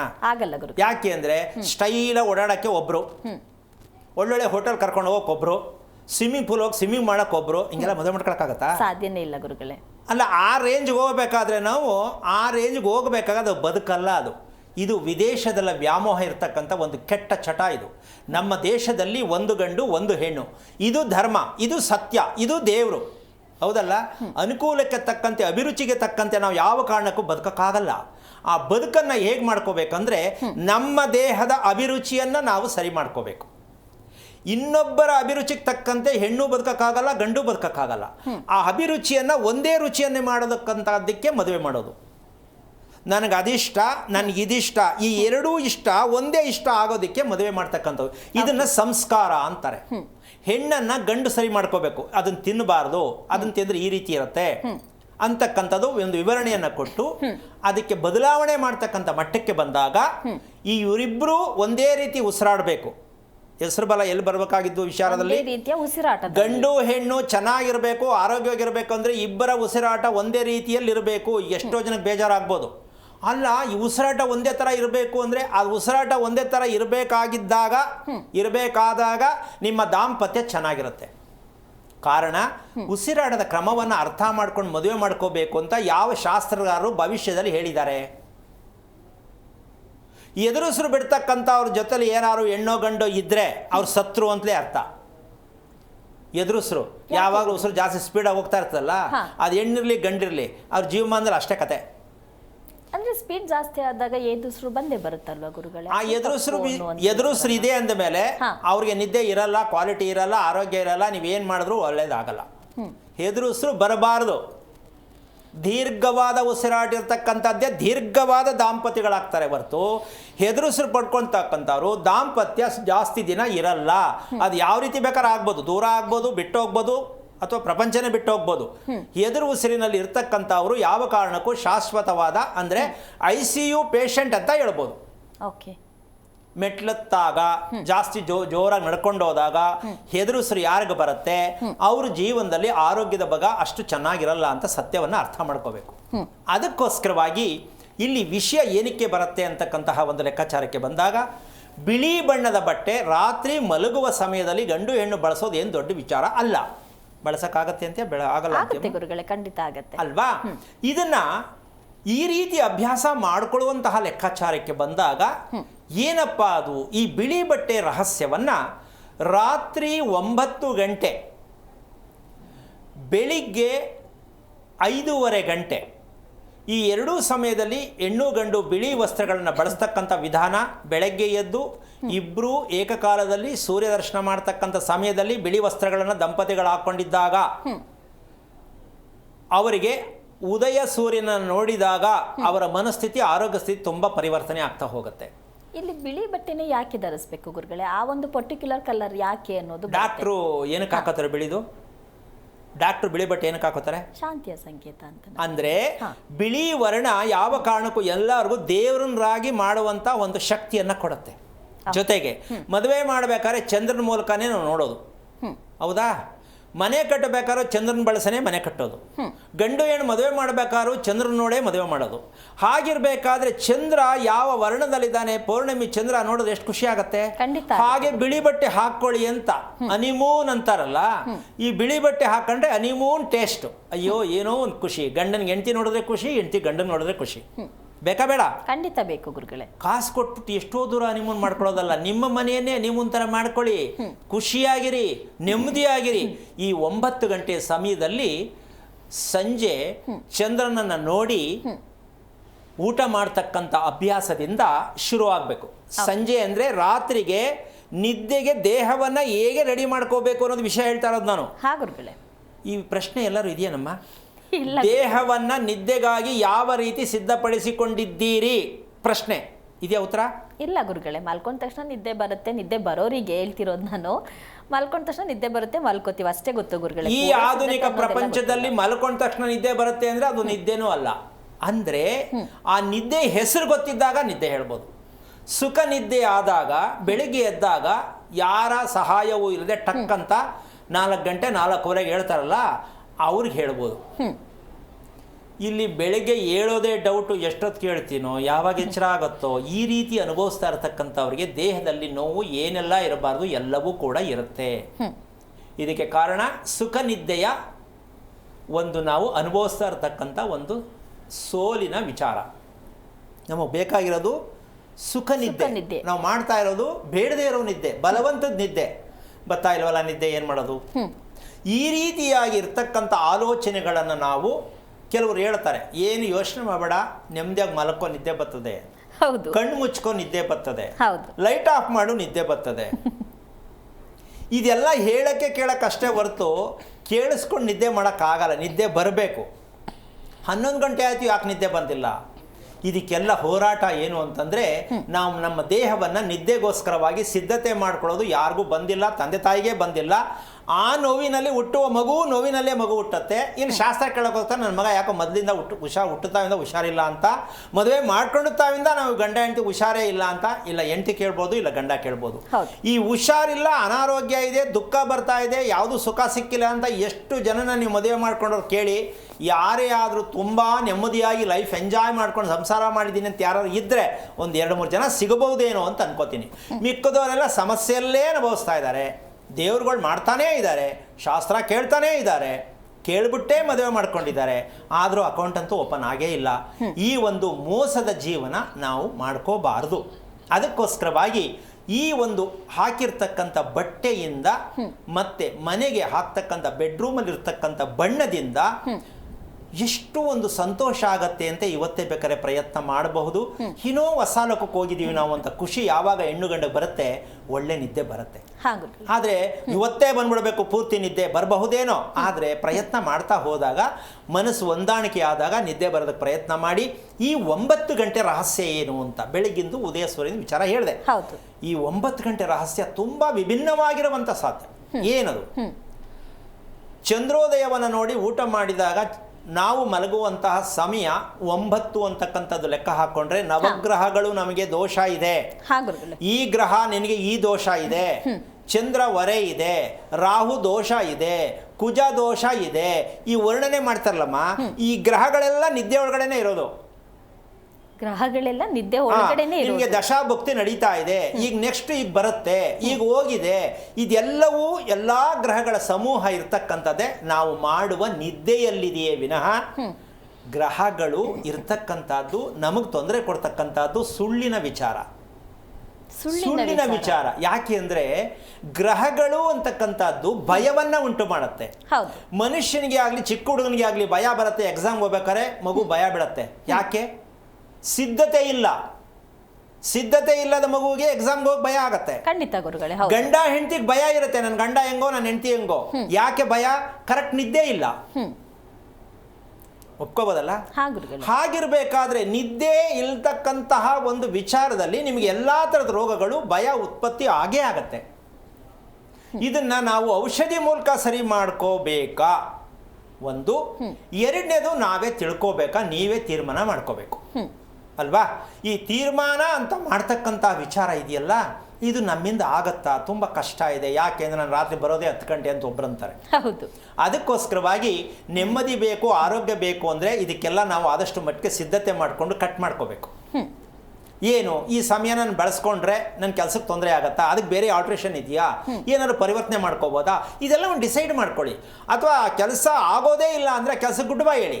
ಯಾಕೆ ಅಂದರೆ ತಿಂಗಳಿಗೆ 5 ಲಕ್ಷ ತತ್ತೀನಿ, 1 ಲಕ್ಷ ತತ್ತೀನಿ ಅಂತಕ್ಕಂಥದ್ದು ಮುಖ್ಯ ಅಲ್ಲ. ನಾನು ಎಷ್ಟು ನೆಮ್ಮದಿಯಾಗಿ ಅನ್ನೋದು ಮುಖ್ಯ ಬೇಕು ಅಂದರೆ ಇದನ್ನೆಲ್ಲ ನೀವು ಆಲ್ಟ್ರೇಷನ್ ಮಾಡ್ಕೋಬೇಕಾಗತ್ತೆ. ನಾನಿಲ್ಲಿ ಕೂತು ಎಲ್ರಿಗೂ ಇದು ನೀವು ಈ ಮಾಡ್ಕೊಳ್ಳಿ ಅಂತ ಆರ್ಡರ್ ಮಾಡೋಕ್ಕಾಗಲ್ಲ. ನಿಮ್ಮ ವೈಯಕ್ತಿಕವಾದ ಬದುಕು. ಒಟ್ಟಿನಲ್ಲಿ ಹೇಳ್ತೀನಿ, ಸಂಜೆ ಉದಯ ಸೂರ್ಯನನ್ನು ಯಾವ ಗಂಡ ಹೆಂಡತಿ ನೋಡ್ಕೊಂಡು ಮಲಕ್ಕೋತಾರೋ ಅವ್ರು ಅದೃಷ್ಟವಂತರು, ಆರೋಗ್ಯವಂತರು, ತುಂಬ ಕೋಟಿವಂತರು ಅಂತ ಹೇಳ್ತೀನಿ. ಮನೇಲಿ ದುಡ್ಡಿಲ್ಲ ಅಂದರೂ ಪರವಾಗಿಲ್ಲ, ಅವರ ಮೆದುಳಲ್ಲಿ ದುಡ್ಡಿರುತ್ತೆ. ಆ ಮೆದುಳು ದುಡ್ಡು ಸದಾ ಬರ್ತಾ ಇರುತ್ತೆ. ನೀವು ಮನೇಲಿಟ್ಟಿರೋ ದುಡ್ಡು ನೀವು ಖರ್ಚು ಮಾಡೋರ್ಗು ಮಾತ್ರ ಇರುತ್ತೆ, ಆಮೇಲೆ ಖಾಲಿ ಆಗ್ಬಿಡುತ್ತೆ. ಯಾವ ಸರಿ? ಮೆದುಳಿನಿಂದ ದುಡ್ಡು ಬರುವಂತ ರೀತಿಯಲ್ಲಿ ಬದುಕುವುದು ಬದುಕು. ಇದು ಶ್ರೀಮಂತಿಕೆ ಬದುಕು. ಜೇಬಲ್ಲಿರುವ ದುಡ್ಡು ಶಾಶ್ವತ ಅಲ್ಲ. ನಿಮ್ಮ ತಿಜೂರಲ್ಲಿಟ್ಟಿರೋ ಹಣ ಶಾಶ್ವತ ಅಲ್ಲ. ಆದರೆ ನಿಮ್ಮ ಮೆದುಳು ನಿದ್ದೆಗೋಸ್ಕರ ತುಂಬಾ ಕಾಯ್ತಾ ಇರುತ್ತೆ, ಹಂಬಲಿಸ್ತಾ ಇರುತ್ತೆ. ಅದರ ಕೋರಿಕೆನೇ ಅದು. ನೀವು ಮೋಸ ಮಾಡಿದ್ರೆ ನಿಮಗೆ ಯಾವ ರೀತಿಯ ಆರೋಗ್ಯ ಬರುತ್ತೆ ಸ್ವಲ್ಪ ಯೋಚನೆ ಮಾಡಿ. ದೇಹದ ಎಷ್ಟು ಭಾಗಗಳಿದೆಯೋ ಅಷ್ಟೂ ಭಾಗ ನೀವು ನೋವನ್ನು ಅನುಭವಿಸ್ತೀರಾ. ಅದಕ್ಕೋಸ್ಕರವಾಗಿ ಈ 9 ಗಂಟೆ ಸಮಯದಲ್ಲಿ ಸಂಜೆ 6 ಗಂಟೆ 6:30ಗೆ ಊಟ ಮುಗಿಸಿ 9 ಗಂಟೆ ಸಮಯಕ್ಕೆ ಮನೇಲಿ ಎಷ್ಟು ಜನ ಇರ್ತೀರಾ ಅಷ್ಟೂ ಜನ ಶ್ವೇತ ವಸ್ತ್ರವನ್ನು, ಗಂಡ ಹೆಂಡತಿ ಮಾತ್ರ ಮಕ್ಳಿಗೆ ಬೇಡ ಅಂತಲ್ಲ, ಶ್ವೇತ ವಸ್ತ್ರವನ್ನು ಹಾಕಿ ಒಂದು ಪಂಚೆ ಮೇಲೊಂದು ಟವಲ್ಲು, ಹೆಂಗಸರು ಮಾಮೂಲಿ ಇದ್ದೇ ಇರತ್ತೆ, ಗಂಡ ಹಾಕೊಳ್ತಕ್ಕಂಥದ್ದು ಪಂಚೆ ಅಂತೂ ಇದ್ದೇ ಇರತ್ತೆ. ಇದನ್ನು ಮಾಡಿ 9 ಗಂಟೆಗೆ ಶ್ರೀಗಂಧವನ್ನು ಹಣೆಗೆ ಹಚ್ಚಿ 9 ಗಂಟೆ ಸುಮಾರಿಗೆ ಒಂದು ಶಿವಸಹಸ್ರನಾಮ, ಶಿವನಿಗೆ ಸಂಬಂಧಪಟ್ಟಂಥ ಪ್ರಕೃತಿಗೆ ಸಂಬಂಧಪಟ್ಟಂಥ ಪರಮೇಶ್ವರನನ್ನು ಒಳ್ಳೆ ನಿದ್ದೆ ಬರಬೇಕಂದ್ರೆ ಆ ಶಿವನ ಸ್ಮರಣೆ ಮಾಡ್ತಕ್ಕಂತಹ ಶಿವಸಹಸ್ರನಾಮವನ್ನು ಕ್ಯಾಸೆಟ್ಟಲ್ಲೋ ಎಲ್ಲೋ ಒಂದು ಹಾಕ್ಕೊಂಡು ಕೇಳ್ಕೋಬೇಕು. ಮೌನವಾಗಿ ಕಿವಿ ಕೇಳಿಸ್ಕೊಂಡು ಒಳ್ಳೆ ಚಂದ್ರ ದರ್ಶನವನ್ನು ಮಾಡಿ ಮಲಗಕ್ಕೆ ಹೋದಾಗ ಮಕ್ಕಳಿಗೂ ಒಳ್ಳೆ ನಿದ್ದೆ, ಗಂಡ ಹೆಂಡತಿಗೂ ಒಳ್ಳೆ ನಿದ್ದೆ. ಬೆಳಿಗ್ಗೆ ಎದ್ದು ಇನ್ನೊಂದು ಸ್ವಲ್ಪ ಮುಂದುವರೆದ ಭಾಗ ಮಾಡಬೇಕಾಗತ್ತೆ. ಯಾಕೆ ಅಂದರೆ ರಾತ್ರಿ 9 ಗಂಟೆಯಲ್ಲಿ ಮಾಡಿದಂತಹ ಪ್ರಾರ್ಥನೆಗೆ ಬೆಳಿಗ್ಗೆ ನಿಮಗೆ ಒಂದು ಒಳ್ಳೆ ಶುಭ ಸೂಚನೆ ಕಾದಿರುತ್ತೆ. ಗುರುಗಳಿಂದ ಬೆಳಿಗ್ಗೆ ಎದ್ದಾಗ ಒಂದು ಶುಭ ವಾರ್ತೆ ಇರುತ್ತೆ ಅನ್ನುವಂಥ ವಿಚಾರ ಹೇಳಿದ್ರೆ ಅದು ಯಾವುದು ಅನ್ನೋದ್ರ ಬಗ್ಗೆ ತಿಳ್ಕೊಳ್ಳೋಣ ಗುರುಗಳೇ. ಕಾಲರ್ ರೆಡಿ ಇದ್ದಾರೆ. ಹಲೋ ಹಲೋ, ಯಾರ ಬಗ್ಗೆ ತಿಳ್ಕೊಬೇಕಿತ್ತು? ನಾವು ಮಗಳ ಬಗ್ಗೆ ತಿಳ್ಕೊಬೇಕಾಯ್ತು ಮೇಡಮ್. ಅವ್ರದ್ದು ನಕ್ಷತ್ರ ತಿಳಿಸಿ. ನಕ್ಷತ್ರ ಉತ್ತರ ನಕ್ಷತ್ರ. ಗುರುಗಳಿದ್ದಾರೆ, ಮಾತಾಡಿ ಅಮ್ಮ. ಹಲೋ ಹಲೋ ಹೇಳಿಮ್ಮ. ನಮ್ಮ ಮಗಳ ಬಗ್ಗೆ ತಿಳ್ಕೊಬೇಕಾಯ್ತು ಗುರುಜಿ. ಏನು? ಅವಳ ಆರೋಗ್ಯದ ಬಗ್ಗೆ ಕೇಳ್ಕೊಬೇಕಾಯ್ತು. ಎಷ್ಟು ವಯಸ್ಸು? ವಯಸ್ಸು 29. ಮದುವೆ ಆಯಿತಾ? ಆಗಿದೆ. ಎಷ್ಟು ವರ್ಷ ಆಯಿತು? ಅವಳದಾಗಿ 2 ವರ್ಷ ಆಯ್ತು. ಓಕೆ. ಮಗು ಇನ್ನೂ ಇಲ್ಲ ಗುರುಜಿ. ಏನು ಓದಿದ್ದಾರೆ ನಿಮ್ಮ ಮಗಳು? ಅವಳು ಓಕೆ. ನಿಮ್ಮ ಮಗಳ ಹೆಸರೇನು? ಅವಳ ಹೆಸರು ಸಂಜು ಅಂತ. ಸಂಜು. ಇದೇನು ನೀವು ಸಂಜು ಅಂತ ಹೇಳೋದಕ್ಕೆ ಕಾರಣ ಏನು? ಹೆಸರು ಚೆನ್ನಾಗಿದೆ ಅಂತನಾ? ಅದೇ ಹಾಂ, ಹೆಸರು ಇಡೋದಕ್ಕೆ ಕಾರಣ ಏನು ಅಂತ ಕೇಳಿದೆ. ಸಂಜು ಅಂತ ಏನಕ್ಕೆ ಇಟ್ರಿ? ಅಮ್ಮ ಟಿವಿ ನೋಡ್ಕೊಂಡು ಮಾತಾಡಬೇಡಿ. ಟಿವಿ ನೋಡ್ಕೊಂಡು ಮಾತಾಡಿದ್ರೆ ಕರೆ ಕಟ್ ಆಗುತ್ತೆ. ಕೇಳಿಸ್ತಾ ಇದೆಯಾ? ಕೇಳಿಸ್ತಾ ಇದೆ ಗುರುಜಿ. ಏನಕ್ಕೆ ಕಾರಣ ಏನು? ಸಂಜು ಅಂತ ಇಡೋದಕ್ಕೆ ಕಾರಣ ಏನು? ಅಲ್ಲ, ಕಾರಣ ಏನಿಲ್ಲ, ಇಷ್ಟಪಟ್ಟೆ ಇಟ್ಟಿದೀವಿ ಗುರುಜಿ. ಅವಳ ಹೆಸರಿಗೆ ತಾಯಿಂದ ಬಂದಿತ್ತು, ಹಂಗೆ ಇಟ್ಟಿದೀವಿ ಅಷ್ಟೇ. ಹಂಗಾರೆ ಇವಾಗ ನೀವು ಹೇಳಿ ಸುಳ್ಳಾಯಿತು. ಉತ್ತರ ನಕ್ಷತ್ರ ಸುಳ್ಳು ಅಲ್ಲ, ಉತ್ತರ ನಕ್ಷತ್ರನೇ ಗುರುಜಿ ಬಂದಿರೋದು.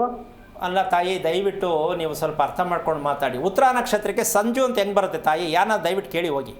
ಯಾಕೆ ಇಲ್ಲ? ಇದು ಬಿಡಿ, ಸಂಜು ಹೇಳೋದು ನಿಜ ಆಗಿದ್ದರೆ ಉತ್ತರ ನಕ್ಷತ್ರ ಬಿಟ್ಬಿಡಿ. ಉತ್ತರ ನಕ್ಷತ್ರ ಸರಿ ಇದ್ದರೆ ಸಂಜು ಬಿಟ್ಬಿಡಿ. ಯಾವ್ದು ಬಿಡ್ತೀರಾ? ಅಲ್ಲ ಅಲ್ಲ, ಹೆಸರಿಗೆ ಅದನ್ನೇ ನಾವು ಕರಿತಾ ಇರೋದು. ದಯವಿಟ್ಟು ಈ ಅಭ್ಯಾಸ ಬಿಟ್ಟರೆ ಭಾರಿ ಒಳ್ಳೆಯದು. ಆ ಮಗುಗೆ ಜೀವನ ಕೊಟ್ಟಿರೋದೇ ನೀವು ಮೂರ್ತಿ ತಪ್ಪು. ನಿಮ್ಮ ಅನುಕೂಲಕ್ಕೆ ಹೆಸರು ಚೆನ್ನಾಗಿದೆ.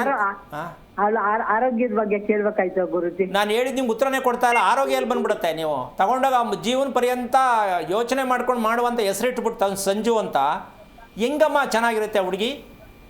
ಅಲ್ಲ, ಇನ್ನು ಆದ್ರೆ ಬೇರೆ ಯಾವ್ದು ಹೆಸರು ಇಡ್ಬೋದು ಗುರುಜಿ? ಹಂಗಾರೆ ಒಂದು ನಿಮಿಷ ಇರಿ ತಾಯಿ. ಮದುವೆನೇ ಮಾಡಾಯ್ತು, ಇನ್ನು ಯಾವಾಗ ಇಡ್ತೀರ ಹೆಸರನ್ನ? ಮದುವೆನೇ ಮಾಡ್ಬಿಟ್ರಲ್ಲ. ಮದುವೆ ಮಾಡ್ಬೇಕಾದ್ರೆ ಕೇಳ್ಬೇಕಿತ್ತಾನೆ ಸಂಜು ಸರಿನಾ ತಪ್ಪು ಅಂತ. ಆಮೇಲೆ ಅವ್ರಿಗೆ ಪವಿತ್ರ ಅಂತ ಕೂಗಿದ್ರು. ಅದನ್ನ ಹೇಳಿ ಮತ್ತೆ. ಅದಕ್ಕೆ ನಾನು ಇಷ್ಟೊತ್ತು ನಿಮ್ಮ ಕತೆ ಕೇಳಿದ್ದು. ನೀವು ಮದುವೆಗೋಸ್ಕರ ಚೇಂಜ್ ಮಾಡಿದ್ದೀರಾ? ಹೌದೌದು. ಆಮೇಲೆ ಅವ್ರು ಚೇಂಜ್ ಮಾಡ್ಕೊಂಡ್ರು. ಈ ತರ ನೀವು ಮುಚ್ಚಿಟ್ಕೊಂಡು ಹೇಳಿದ್ರೆ ಹೆಂಗಮ್ಮ ಸಾಧ್ಯ? ಹೇಳೋದೊಂದು ಮಾಡೋದೊಂದು. ಉತ್ತರ ನಕ್ಷತ್ರಕ್ಕೆ ಆಗ ಬರಲ್ಲ ಅಂತೇಳಿ ಸಂಜು ಮಾಡಿದ್ದಾರೆ ಅಥವಾ ಪವಿತ್ರ ಮಾಡಿದ್ದಾರೆ ಅಲ್ವಾ? ಹಾಗಿದ್ಮೇಲೆ ನೀವು ತಿಳ್ಕೊಂಡ್ರದು ತಪ್ಪಿದೆ. ಮದುವೆಗೋಸ್ಕರ ನೀವು ಮಾಡಿದ ಮೇಲೆ ಮದುವೆ ಆದ್ಮೇಲೆ ನೆಮ್ಮದಿಯಾಗಿದ್ದಾಳ? ಸ್ವಲ್ಪ ಆರೋಗ್ಯದ ಬಗ್ಗೆ ಅದೇನಪ್ಪ, ಒಂದ್ ನಿಮಿಷ ತಾಯಿ. ಮದುವೆ ಮಾಡಿದ್ದೇನಕ್ಕೆ? ಒಳ್ಳೇದಾಗ್ಲಿ ಅಂತ. ಹೌದು, ಒಳ್ಳೇದಾಗ್ಲಿ ಅಂದ್ಮೇಲೆ ಒಳ್ಳೇದಾಗ್ಬೇಕಿತ್ತಲ್ವಾ? ಅಲ್ಲ, ಆಗ್ಬೇಕಾಯ್ತು. ಅವ್ರು ಬರೀ ಒಂದ್ ಸ್ವಲ್ಪ ಯೋಚನೆ ಮಾಡ್ತಾ ಇರ್ತಾರೆ ಗುರುಜಿ. ಆದಷ್ಟು. ನೀವೇನು ಓದಿದ್ದೀರಾ ತಾಯಿ? ನಾನು ಡಿಗ್ರಿ ಓದಿದ್ದೀನಿ. ನಾನು ಹೇಳಿದ್ದಕ್ಕೆ ನಿಮ್ಗೆ ಬೇಜಾರಾಯ್ತಾ? ಅರ್ಥ ಆಗ್ತಾ ಇದೆಯಾ? ಅರ್ಥ ಆಗ್ತಾ ಇದೆ ಗುರುಜಿ. ಅವ್ರು ಮದುವೆ ಮಾಡಿದ ದಿನ ಯಾವುದು? ಭಾನುವಾರದ ದಿನ. ಓಕೆ. ಮದುವೆ ನೀವು ಇಷ್ಟಪಟ್ಟಂಗೆ ಜನ ಬಂದು ಎಲ್ಲ ಸೇರ್ಲಿ ಅಂತ ಮದುವೆ ಮಾಡಿದ್ರ? ಭಾನುವಾರ ಪಂಚಾಂಗದಲ್ಲಿ ಹೇಳ್ಬಿಟ್ಟು ಭಾನುವಾರ ಮದುವೆ ಮಾಡಿಸಿದ್ರ? ಪಂಚಾಂಗದಲ್ಲಿ ನೋಡ್ಬಿಟ್ಟು ಭಾನುವಾರ ಮದುವೆ ಮಾಡಿದ್ದೀವಿ. ನೀವು ಡಿಗ್ರಿ ಓದಿರೋ ಒಂದು ಹೇಳ್ತೀನಿ ದಯವಿಟ್ಟು ಎಲ್ಲರೂ ಕಾರ್ಯಕ್ರಮ ನೋಡ್ತಾ ಇರೋರಿಗೆಲ್ಲ ಒಂದು ವಿಚಾರ ಹೇಳ್ತೀನಿ. ಪಂಚಾಂಗದಲ್ಲಿ ಭಾನುವಾರ ಮದುವೆ ಇದೆಯಾ ಅಂತ ದಯವಿಟ್ಟು ಯಾರ ಹತ್ರನೂ ಹೋಗಿ ಕೇಳಿ. ಪಂಚಾಂಗದಲ್ಲಿ ಭಾನುವಾರ ಮದುವೆ ಆಗಕ್ಕೆ ಸಾಧ್ಯ ಇದೆಯಾ, ಮಾಡ್ಬೋದಾ ಅಂತ ಕೇಳಿ. ಇವತ್ತು 80% ಭಾನುವಾರನೇ ಎಂಗೇಜ್ಮೆಂಟ್, ಭಾನುವಾರನೇ ಮದುವೆ, ಭಾನುವಾರನೇ ನಾಮಕರಣ, ಭಾನುವಾರನೇ ಗೃಹ ಪ್ರವೇಶ. ನಮ್ಮ ಅನುಕೂಲಕ್ಕೆ ಮಾಡಿ ಮಕ್ಕಳನ್ನ ತಗೊಂಡೋಗಿ ಹಿಂಸೆ ಕೊಟ್ಟು ಜೀವನ ಪರ್ಯಂತ ನೆಮ್ಮದಿ ಇಲ್ಲದಂಗೆ ಮಾಡ್ತಾ ಇರ್ತಕ್ಕಂಥ ನಮಗಳಿಗೆ ಯಾವ ದೇವ್ರ ಬುದ್ಧಿ ಕೊಡಬೇಕು ಅರ್ಥ ಆಗ್ತಾ ಇಲ್ಲ. ಭಾನುವಾರ ಯಾವ ಧರ್ಮದಲ್ಲಿದೆ ಒಳ್ಳೆ ಶುಭ ಮಾಡುವಂತ? ಯಾವುದ್ರಲ್ಲೂ ಇಲ್ಲ. ಆರೋಗ್ಯಕ್ಕೋಸ್ಕರವಾಗಿ ರೆಡಿ ಮಾಡ್ಕೊಳ್ರು ಮೂರ್ಖರ ಅಂತ ಭಾನುವಾರ ರೆಡಿ ಮಾಡಿದ್ವಿ. ಆದಿತ್ಯವಾರ, ರವಿವಾರ, ಭಾನುವಾರ ಅದನ್ನು ಜಾಲಿ ಡೇ ಮಾಡಿಬಿಟ್ಟಿದ್ದೀವಿ ನಾವು. ತಿಂದೇ ಇರೋದೆಲ್ಲ ವಿಶೇಷವಾಗಿ ತಿನ್ನಬೇಕು, ಹೋಗದೇ ಇರೋದೆಲ್ಲ ಹೋಗದೇ ಇರೋ ಜಾಗಕ್ಕೆಲ್ಲ ಹೋಗಬೇಕು. ಈ ರೀತಿ ಆದರೆ ನೆಮ್ಮದಿಯಾಗಿ ಹೆಂಗೆ ಬದುಕೋಕ್ಕಾಗತ್ತೆ? ಇದೆಲ್ಲ ಎಜುಕೇಷನಲ್ಲಿ ಇಲ್ಲ. ಮನುಷ್ಯ ಆರೋಗ್ಯವಾಗಿರೋಕ್ಕೆ, ಗಂಡ ಹೆಂಡತಿ ಚೆನ್ನಾಗಿರೋಕ್ಕೆ ಇಂಥ ದಿನ ಹೀಗೆ ಮಾಡಬೇಕು ಅಂತ ಇಲ್ವಲ್ಲ. ಅದಕ್ಕೆ ಇವತ್ತು ನಾವೇನು ಮಾಡ್ತಾ ಇದ್ದೀವಿ? ಎಲ್ಲವನ್ನೂ ಗಾಳಿಗೆ ತೋರಿ ನಮ್ಮ ಅನುಕೂಲಕ್ಕೆ ತಕ್ಕಂತೆ ಮಾಡಿ ಶಾಸ್ತ್ರ ಕೇಳೋದು, ಜ್ಯೋತಿಷ್ಯ ಕೇಳೋದು, ಈ ರೀತಿಯಾಗಿ ಸಮಯ ವ್ಯರ್ಥ ಮಾಡಿಕೊಂಡು ಆ ಜ್ಯೋತಿಷ್ಯಕ್ಕೂ ಒಂದು ರೀತಿ ಕೆಟ್ಟದಾಗಿ ನಾವು ಕೊಡ್ತಾ ಇರ್ತಕ್ಕಂಥದ್ದು, ಧರ್ಮಕ್ಕೂ ಒಂದು ದೂರ ಮಾಡ್ತಾ ಇರೋದು, ದೇವರಿಗೂ ನಿಂದನೆ ಮಾಡ್ತಾ ಇರೋದು ಜೀವನ ಪರ್ಯಂತ ನಾವು ಅನುಭವಿಸ್ಬೇಕಾಗತ್ತೆ. ಅದಕ್ಕೆ ನೀವೇನು ಕೆಲಸ ಮಾಡಬೇಕು ಅಂತಂದರೆ, ನಿಮ್ಮ ಯಜಮಾನ್ರು ಏನು ಮಾಡ್ತಾರೆ? ನಮ್ಮ ಮನೆಯವ್ರು ಇಲ್ಲ ಗುರುಜಿ. ಎಷ್ಟು ವರ್ಷ ಆಯಿತು? ನಮ್ಮ ಮನೆಯವ್ರು ಇಲ್ಲ ಗುರುಜಿ. ಎಷ್ಟು ವರ್ಷ ಆಯಿತು? ಆಗಲೇ 10 ವರ್ಷ ಆಯಿತು. ಏನಾಗಿತ್ತು ಅವ್ರಿಗೆ? ಒಂದು ಸ್ವಲ್ಪ BP ಜಾಸ್ತಿ ಆಗ್ಬಿಟ್ಟು ಹೋಗ್ಬಿಟ್ರು. ಓಕೆ. ನಿಮ್ಮ ಗಂಡು ಮಕ್ಕಳು? ಇಲ್ಲ, ಇಬ್ರು ಹೆಣ್ಮಕ್ಳೇನೆ. ಇಬ್ಬರದು ಮದುವೆ ಆಯ್ತಾ? ಆಗಿದೆ ಗುರುಜಿ. ಇಬ್ರು ಖುಷಿಯಾಗಿ ನೆಮ್ಮದಿಯಾಗಿ ಆರೋಗ್ಯವಾಗಿದ್ದಾರಾ? ಒಂದ್ ಸ್ವಲ್ಪ ದೊಡ್ಡೊಳಗೆ ಆರೋಗ್ಯ ಒಂದ್ ಸ್ವಲ್ಪ ಕಡಿಮೆ ಇದೆ. ಅವಳು ಒಂದು ಮಗು ಇದೆ. ನೀವು ಆರೋಗ್ಯವಾಗಿ ಚೆನ್ನಾಗಿ ನೆಮ್ಮದಿಯಾಗಿ ನಿದ್ದೆ ಮಾಡ್ತೀರಾ? ಹಲೋ, ನೀವು ನಿದ್ದೆ ಚೆನ್ನಾಗಿ ಮಾಡ್ತೀರಾ ಅಂದೆ? ಅದೇ ನನಗೂ ಒಂದ್ಸತಿ ಚೆನ್ನಾಗಿ ಒಂದ್ಸತಿ ನಿದ್ದೆ ಚೆನ್ನಾಗಿ ಬರ್ತದೆ, ಒಂದ್ಸತಿ ಬರೋದೇ ಇಲ್ಲ ಗುರುಜಿ. ಬಹಳ ಕಷ್ಟಪಡ್ಬೇಕಾಗುತ್ತೆ ನಿದ್ದೆ ಮಾಡೋಕ್ಕೆ. ಓಕೆ, ಈಗ ನೀವು ಮಾಡಬೇಕಾದಿಷ್ಟೇ. ನಿಮ್ಮ ಮಗಳಿಗೆ ಯೋಚನೆ ಏನಾಗಿರೋದು ಗೊತ್ತಾ? ಅವಳು ಕೂತ್ಕೊಳ್ತಕ್ಕಂತಹ ರೀತಿನೇ ಚೆನ್ನಾಗಿಲ್ಲ. ಸ್ವಲ್ಪ ಗಮನಿಸಿ ನೀವು ಫಸ್ಟು ನಿಮ್ಮ ಮಗಳನ್ನ. ತುಂಬ ಬಿಲ್ ಥರ ಬಗ್ಗಿರ್ತಾಳೆ, ಗಮನಿಸಿದ್ದೀರಾ? ಹೌದೌದು. ಇದು ಮೊದಲನೆಯ ಸಮಸ್ಯೆ. ಇದು ಇವತ್ತಿಂದಲ್ಲ, ನಿಮ್ಮ ಹೊಟ್ಟೆಯಲ್ಲಿ ಹುಟ್ಟಿದಾಗನಿಂದನೂ ಇದನ್ನು ಹೀಗೆ ಇದೆ. ತಂದೆ ತಾಯಿಗಳಿಗೆ ಮಗು ಕುತ್ಕೊಳ್ಳೋದ್ರಿಂದ ಮಗುವಿನ ಆರೋಗ್ಯ ಚೆನ್ನಾಗಿರುತ್ತೆ ಅಂತ ಯಾರಿಗೆ ಗೊತ್ತು? ಇದಕ್ಕೆ ಸುಖಾಸನ. ನಾವು ನಾಮಂಗಲದ ಪಕ್ಕ ಆಯ್ತಲ್ಲ ಆಸನ, ಅದನ್ನು ತಿಳ್ಕೊಂಡಿದ್ದೀವಿ.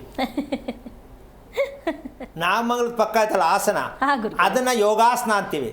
ಅಂದ್ರೆ ಕೂತ್ಕೊಳ್ತಕ್ಕಂಥದ್ರಲ್ಲೇ ನೀವು ಯೋಗ ಮಾಡೋದಕ್ಕೆ 10 ಪಟ್ಟು ನಿಮಗೆ ಬೆನಿಫಿಟ್ ಇದೆ. ನಾವು ಯೋಗ ಮಾಡಿ ಸರ್ ಮಾಡ್ಕೋತೀವಿ ಅಂತಿದೀವಲ್ಲ, ಇದು ನಾವು ತಿಳ್ಕೊಂಡಿರೋದು ತಪ್ಪು. ಅರ್ಥ ಆಯ್ತಾ? ಕೂತ್ಕೊಳ್ತಕ್ಕಂಥ ಭಂಗಿ ತುಂಬಾ ಚೆನ್ನಾಗಿರಬೇಕು. ಅದರಿಂದನೇ ಮನುಷ್ಯನ ಆರೋಗ್ಯ ಎಲ್ಲವೂ ಸಿಕ್ಕತ್ತೆ ಅನ್ನೋ ಸತ್ಯವನ್ನು ತಿಳ್ಕೊಳ್ಳೋವರೆಗೂ ಮಕ್ಕಳಿಗಾಗಲಿ, ತಂದೆಗಾಗಲಿ, ತಾಯಿಗಾಗಲಿ, ಪ್ರಪಂಚದಲ್ಲಾಗಲಿ ಯಾವ ಕಾರಣಕ್ಕೂ ನೆಮ್ಮದಿಯಾಗಿ ಕೂತ್ಕೊಳ್ತಕ್ಕಂಥದ್ದು ಗೊತ್ತಿಲ್ಲ. ಜೀವನ ಪರ್ಯಂತ ಆರೋಗ್ಯ ಚೆನ್ನಾಗಿರಲ್ಲ. ಅದಕ್ಕೆ ನಿದ್ದೆ ಚೆನ್ನಾಗಿಲ್ಲ, ನಿದ್ದೆ ಮಾಡೋ ರೀತಿ ಸಮಯ ಚೆನ್ನಾಗಿಲ್ಲ. ಇದನ್ನು ರಿಪೇರಿ ಮಾಡ್ತಕ್ಕಂಥದ್ದು ಮಾಡಿದ್ರೆ ಮಗುನೂ ಆಗುತ್ತೆ, ದಾಂಪತ್ಯ ಚೆನ್ನಾಗಿರುತ್ತೆ. ಇನ್ನೊಂದು ಸಲ ಮದುವೆ ಮಾಡಬೇಕು. ಭಾನುವಾರದ ಮದುವೆ ತಪ್ಪು.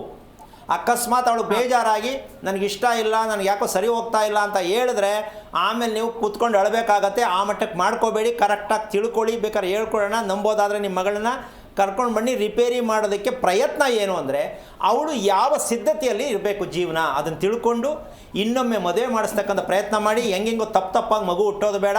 ಒಳ್ಳೆ ಮಗು ಬೇಕು ಅಂದರೆ ಇವೆಲ್ಲ ತಿಳ್ಕೊಳ್ಳಿ. ಇನ್ನೂ 2 ವರ್ಷ ಲೇಟ್ ಆಗಲಿ, ತಿಳ್ಕೊಂಡು ಮುಂದಕ್ಕೆ ಹೋಗಿ ಒಳ್ಳೆಯದಾಗಲಿ.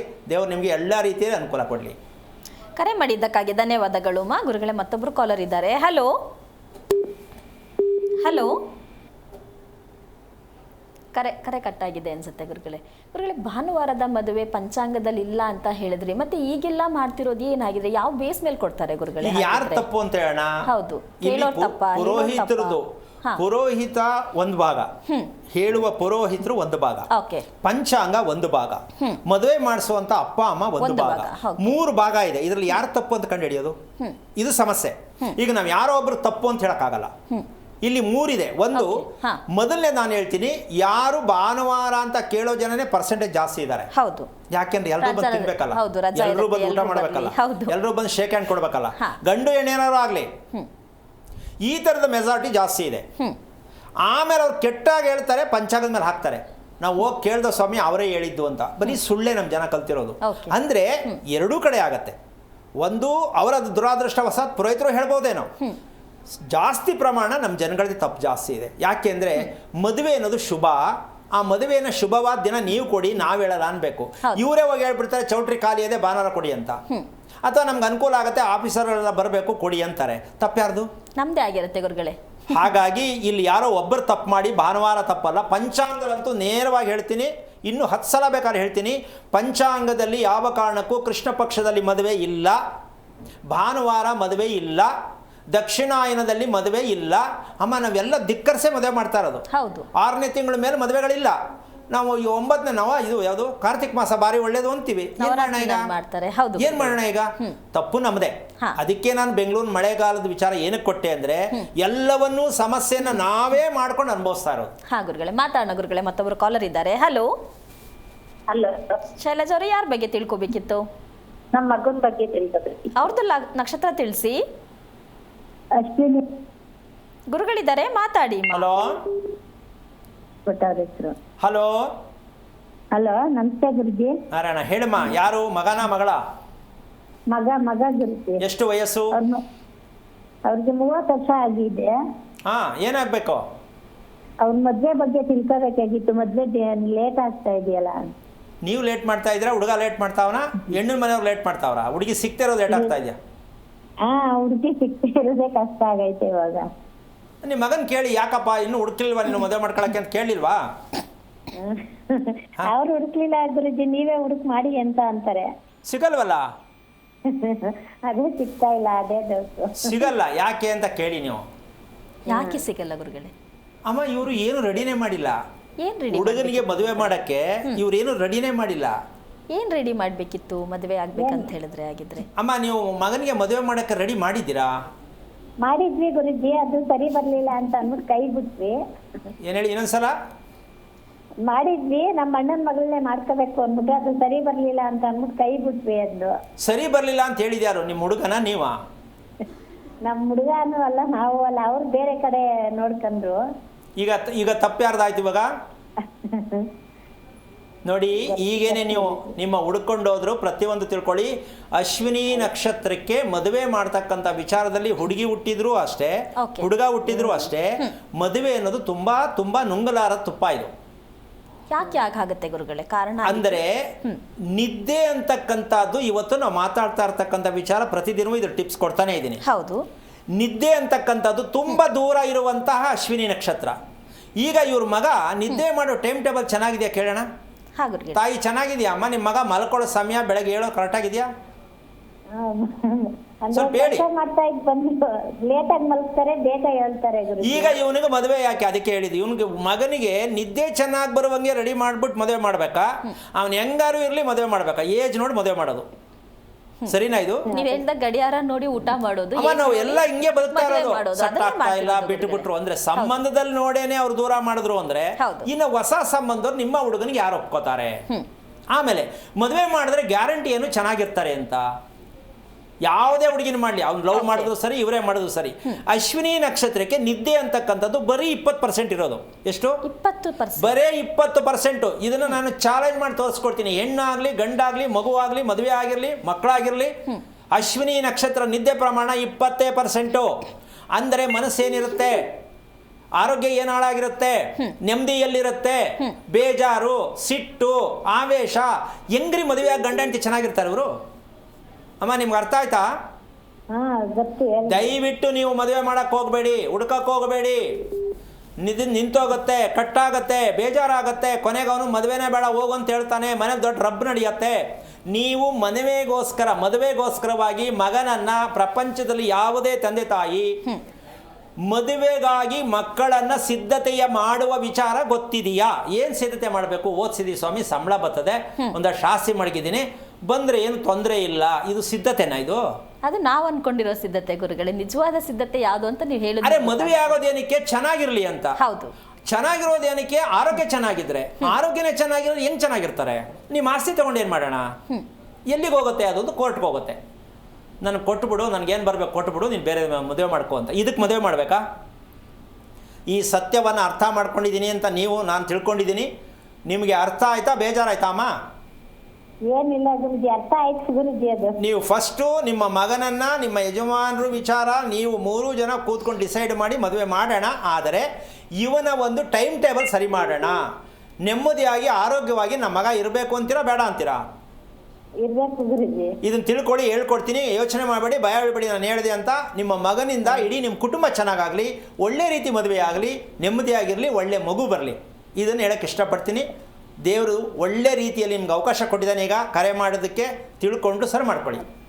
ಕರೆ ಮಾಡಿದ್ದಕ್ಕಾಗಿ ಧನ್ಯವಾದಗಳು ಮಾ ಗುರುಗಳೇ. ಮತ್ತೊಬ್ರು ಕಾಲರ್ ಇದ್ದಾರೆ. ಹಲೋ ಹಲೋ, ಕರೆ ಕಟ್ಟಾಗಿದೆ ಗುರುಗಳೇ.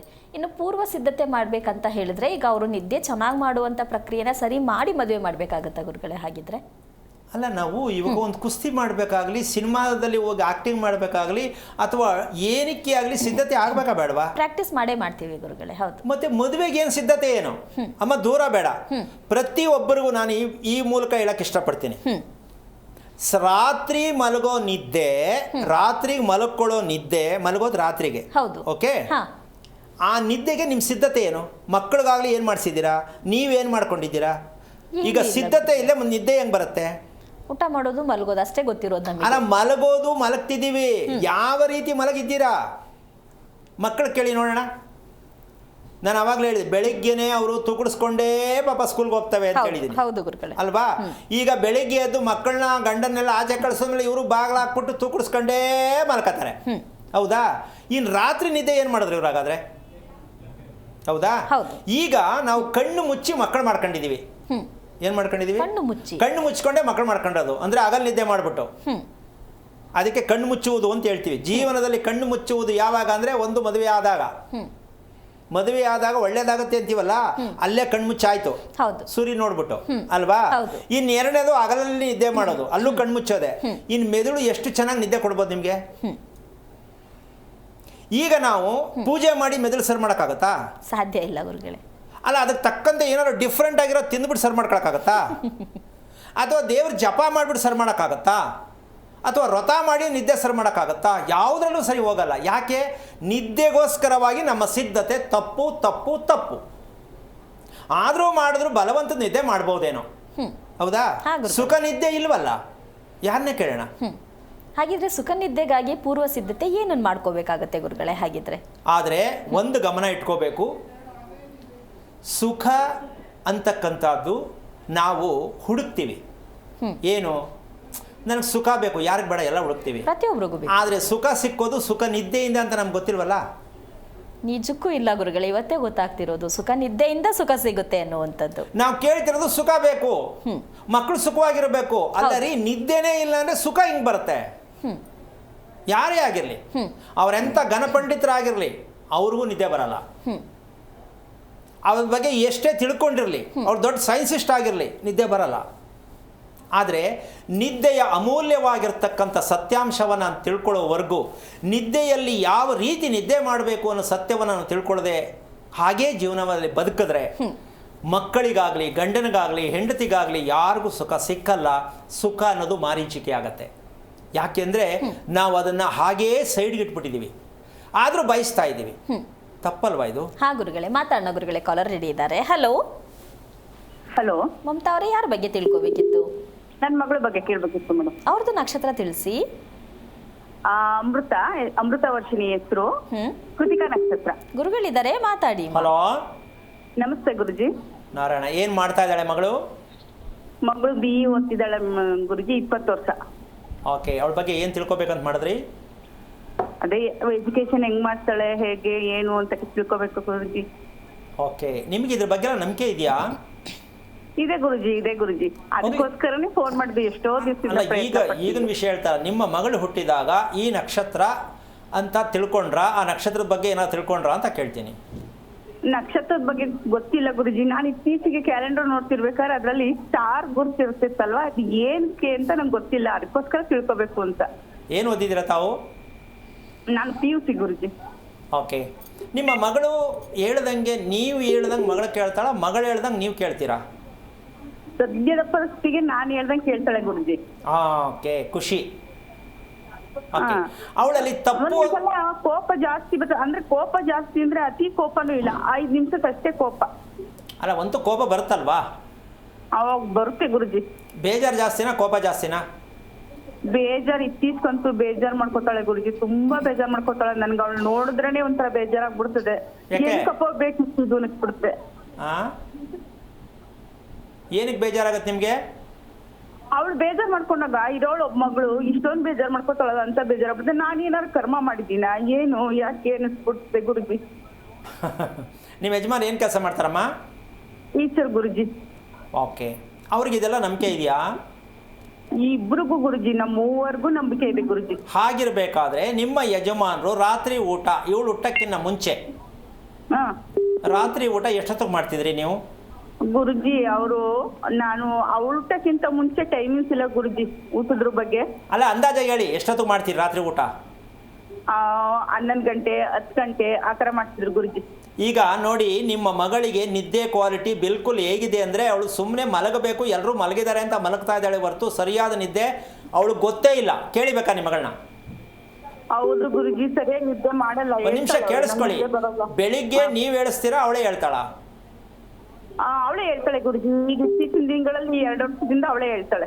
ಅಲ್ಲ, ಎಲ್ಲೂ ಹೋಗಂಗಿಲ್ಲ ಇವತ್ತು ಅಂದರೆ ಎಷ್ಟೊತ್ತು ಗಂಟೆ ಮಲಗಿರ್ತಾಳೆ? ಎಲ್ಲೂ ಹೋಗಂಗಿಲ್ಲ ಅಂದ್ರೆ ಮಲಗಿರ್ತಾಳೆ. 1-2 ಗಂಟೆ ತನಕ ನಾವ್ ಎಬ್ಬಿಸ್ಬೇಕು, ಎದ್ದೇಳು, ವಾಕಿಂಗ್ ಮಾಡು. ಅಕಸ್ಮಾತ್ ಬಿಟ್ರೆ, ಅಲ್ಲ ಒಂದ್ ಕೆಲಸ, ಅಕಸ್ಮಾತ್ ಹೇಳಿಸ್ತಾ ಬಿಟ್ರೆ ಎಲ್ಲಿವರೆಗೂ ಮಲಗಬಹುದು? 9:30-10 ಗಂಟೆ ತನಕ ಮಲಗಿರ್ತಾಳೆ ಗುರುಜಿ. ಈಗ ಇದಕ್ಕೆ ಕಾರಣ ಏನಿರ್ಬೋದು? ಯಾಕೆ ಅಷ್ಟು ತನಕ ಮಲಗ್ತಾಳೆ ಅಂದ್ರೆ ಏನು ಉತ್ತರ ನಿಮ್ಮ ಹತ್ರ? ನಮ್ಗೆ ಅಷ್ಟು ಗೊತ್ತಾಗಲ್ಲ ಗುರುಜಿ. ಏನೋ ಸಾಕಾಗೋಳೆ ಮಲ್ಗೋಳೆ ಅನ್ಕೊಂಡು ಸುಮ್ನೆ ಆಗ್ಬಿಡ್ತೀನಿ ಗುರುಜಿ. ನಿಮ್ಮ ಯಜಮಾನರು ನಿದ್ದೆ ಮಾಡೋದು ನಿಮ್ಮ ಮಗಳು ನಿದ್ದೆ ಮಾಡೋದು ಲೆಕ್ಕ ಹಾಕಿದ್ರೆ ಯಾರು ಚೆನ್ನಾಗಿ ನಿದ್ದೆ ಮಾಡ್ತಾರೆ ಅಂತೀರಾ ನೀವು? ನಮ್ಮ ಮನೆಯವರೇ ಚೆನ್ನಾಗಿ ನಿದ್ದೆ ಮಾಡ್ತಾರೆ. ಓಕೆ, ಯಾಕೆ ಅಂದರೆ ವಿಷಯ ಒಂದು ತಿಳ್ಕೊಳ್ಳಿ. ಒಂದು ಮಗು ಹುಟ್ಟಬೇಕಾದ್ರೆ ಸಂತಾನಕ್ಕೋಸ್ಕರವಾಗಿ ಗಂಡು ಹೆಣ್ಣು ಮದುವೆ ಮಾಡಿಕೊಂಡ್ರೆ ಹೊರತು ಒಂದು ಮಗು ಮಾಡ್ಕೊಳ್ಳೋದಕ್ಕೆ ಎಷ್ಟು ಗಂಟೆಗೆ ಊಟ ಮಾಡಬೇಕು, ಎಷ್ಟು ಗಂಟೆಗೆ ಮಲಗಬೇಕು ಅನ್ನೋದು ವಿಚಾರ ತಿಳ್ಕೊಳ್ಳದೆ ಆ ಮಗು ಮೇಲೆ ನಾನು ಏನು ಕರ್ಮ ಮಾಡಿದ್ದೀನೋ ಅಂತ ನೀವು ಅಂತಿರಲ್ಲ, ಎಷ್ಟು ಮಟ್ಟಕ್ಕೆ ಸರಿ ಸ್ವಲ್ಪ ಯೋಚನೆ ಮಾಡಿ.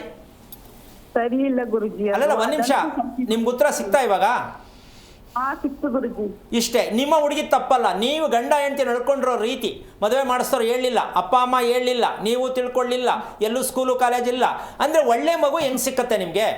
ನೀವೇ ಅಲ್ಲ, ಪ್ರಪಂಚಾದ್ಯಂತ ಎಲ್ಲ ತಂದೆ ತಾಯಿಗಳು ಇದು ದೊಡ್ಡ ಶಿಕ್ಷೆ, ಘೋರ ಅಪರಾಧ. ಮದುವೆ ಅನ್ನೋತಕ್ಕಂಥದ್ದು ಅಷ್ಟೇ ಗೊತ್ತೇ ಹೊರತು, ಮಗು ಅಂತ ಅಷ್ಟೇ ಗೊತ್ತೇ ಹೊರತು ಮದುವೆಗೆ ಶುಭ ಯಾವುದು, ಮಗುವಿಗೆ ಶುಭ ಯಾವುದು ಅಂತ ಗೊತ್ತಿಲ್ಲದೆ ಹೋಗ್ತಾ ಇರ್ತಕ್ಕಂಥ ನಮ್ಮ ಭಾರತ ದೇಶ ಶಾಪಗ್ರಸ್ತವಾಗಿದೆ. ಇದನ್ನು ನಿಮ್ಮಂಥವ್ರು ಪ್ರತಿಯೊಬ್ಬರು ಸೇರಿ ಮಕ್ಕಳನ್ನ ಸರಿ ಮಾಡೋ ವಿಧಾನ ನಿದ್ದೆಯಿಂದ. ಆ ನಿದ್ದೆ ಗಂಡ ಹೆಂಡತಿ ಅಪ್ಪ ಅಮ್ಮನಿಗೆ ಎಷ್ಟು ಮಟ್ಟಕ್ಕೆ ನಿದ್ದೆ ಇತ್ತು, ಊಟದ ಕ್ರಮ ಹೇಗಿತ್ತು, ಈ ಸತ್ಯವನ್ನು ತಿಳ್ಕೊಳ್ಳೋದು ಯಾವಾಗ ಅಂದರೆ ನಿಮ್ಮ ಮಗಳು ಕುಂಡ್ಲಿ ತೊಗೊಂಬಂದರೆ ನಾನು ತೋರಿಸ್ಕೊಡ್ತೀನಿ ನಿಮ್ಮ ಆ್ಯಕ್ಟಿವಿಟೀಸ್, ದಿನ ಚಟುವಟಿಕೆಗಳು ಹೇಗಿತ್ತು, ಅದರ ಫಲನೇ ನಿಮ್ಮ ಮಗಳು. ಈ ಸತ್ಯ ತಿಳ್ಕೊಳ್ಳಿ, ಯೋಚನೆ ಮಾಡಬೇಡಿ. ಆ ಮಗುನ ಹೊರಗಡೆ ತನ್ನಿ, ಇಲ್ಲ ಅಂದರೆ ಮದುವೆ ಅನ್ನೋದು ಕಷ್ಟ ಆಗತ್ತೆ, ನೆಮ್ಮದಿಯಾಗಿರೋಕ್ಕೂ ಕಷ್ಟ ಆಗತ್ತೆ, ಅವಳ ಬಗ್ಗೆ ಭಯ ಬರುತ್ತೆ. ನೀವು ಭಯ ಬೀಳಬೇಡಿ, ಸತ್ಯ ಹೇಳ್ತಾ ಇದ್ದೀನಿ. ನಿಜಕ್ಕೂ ಮಗುವನ್ನು ಪರಿವರ್ತನೆ ಮಾಡಿ ತಾಯಿ, ಅವಳ ಮಗುನೇ. ಒಳ್ಳೆಯದಾಗಲಿ. ಕರೆ ಮಾಡಿದ್ದಕ್ಕಾಗಿ ಧನ್ಯವಾದಗಳು ಮಾ. ಗುರುಗಳೇ, ಮತ್ತೊಬ್ಬರು ಕಾಲರ್ ಇದ್ದಾರೆ. ಹಲೋ ಹಲೋ ಗುರುಗಳೇ, ಅವ್ರದ್ದು ಕಾಲ್ ಕಟ್ ಆಗಿದೆ ಗುರುಗಳೇ. ಈಗ ಅವ್ರ ತಂದೆ ತಾಯಿ ಊಟ ಮಾಡುವಂಥ ಪ್ರಕ್ರಿಯೆಯಿಂದ ಮಗುವಿಗೆ ನಿದ್ದೆ ಅನ್ನುವಂಥದ್ದು ಬರ್ತಿಲ್ಲ ಅನ್ನುವಂಥ ವಿಚಾರನ ಗುರುಗಳೇ ಹಾಗಿದ್ರೆ? ಈಗ ಇಲ್ಲಿ ಒಂದು ವಿಷಯ ಏನಂದರೆ, ದೇವ್ರಂತ ಗಂಡ, ಲಕ್ಷ್ಮಿ ಅಂತ ಹೆಂಡ್ತಿ ಇದ್ದಾರೆ ಅಂತ ಇಟ್ಕೊಳ್ಳೋಣ.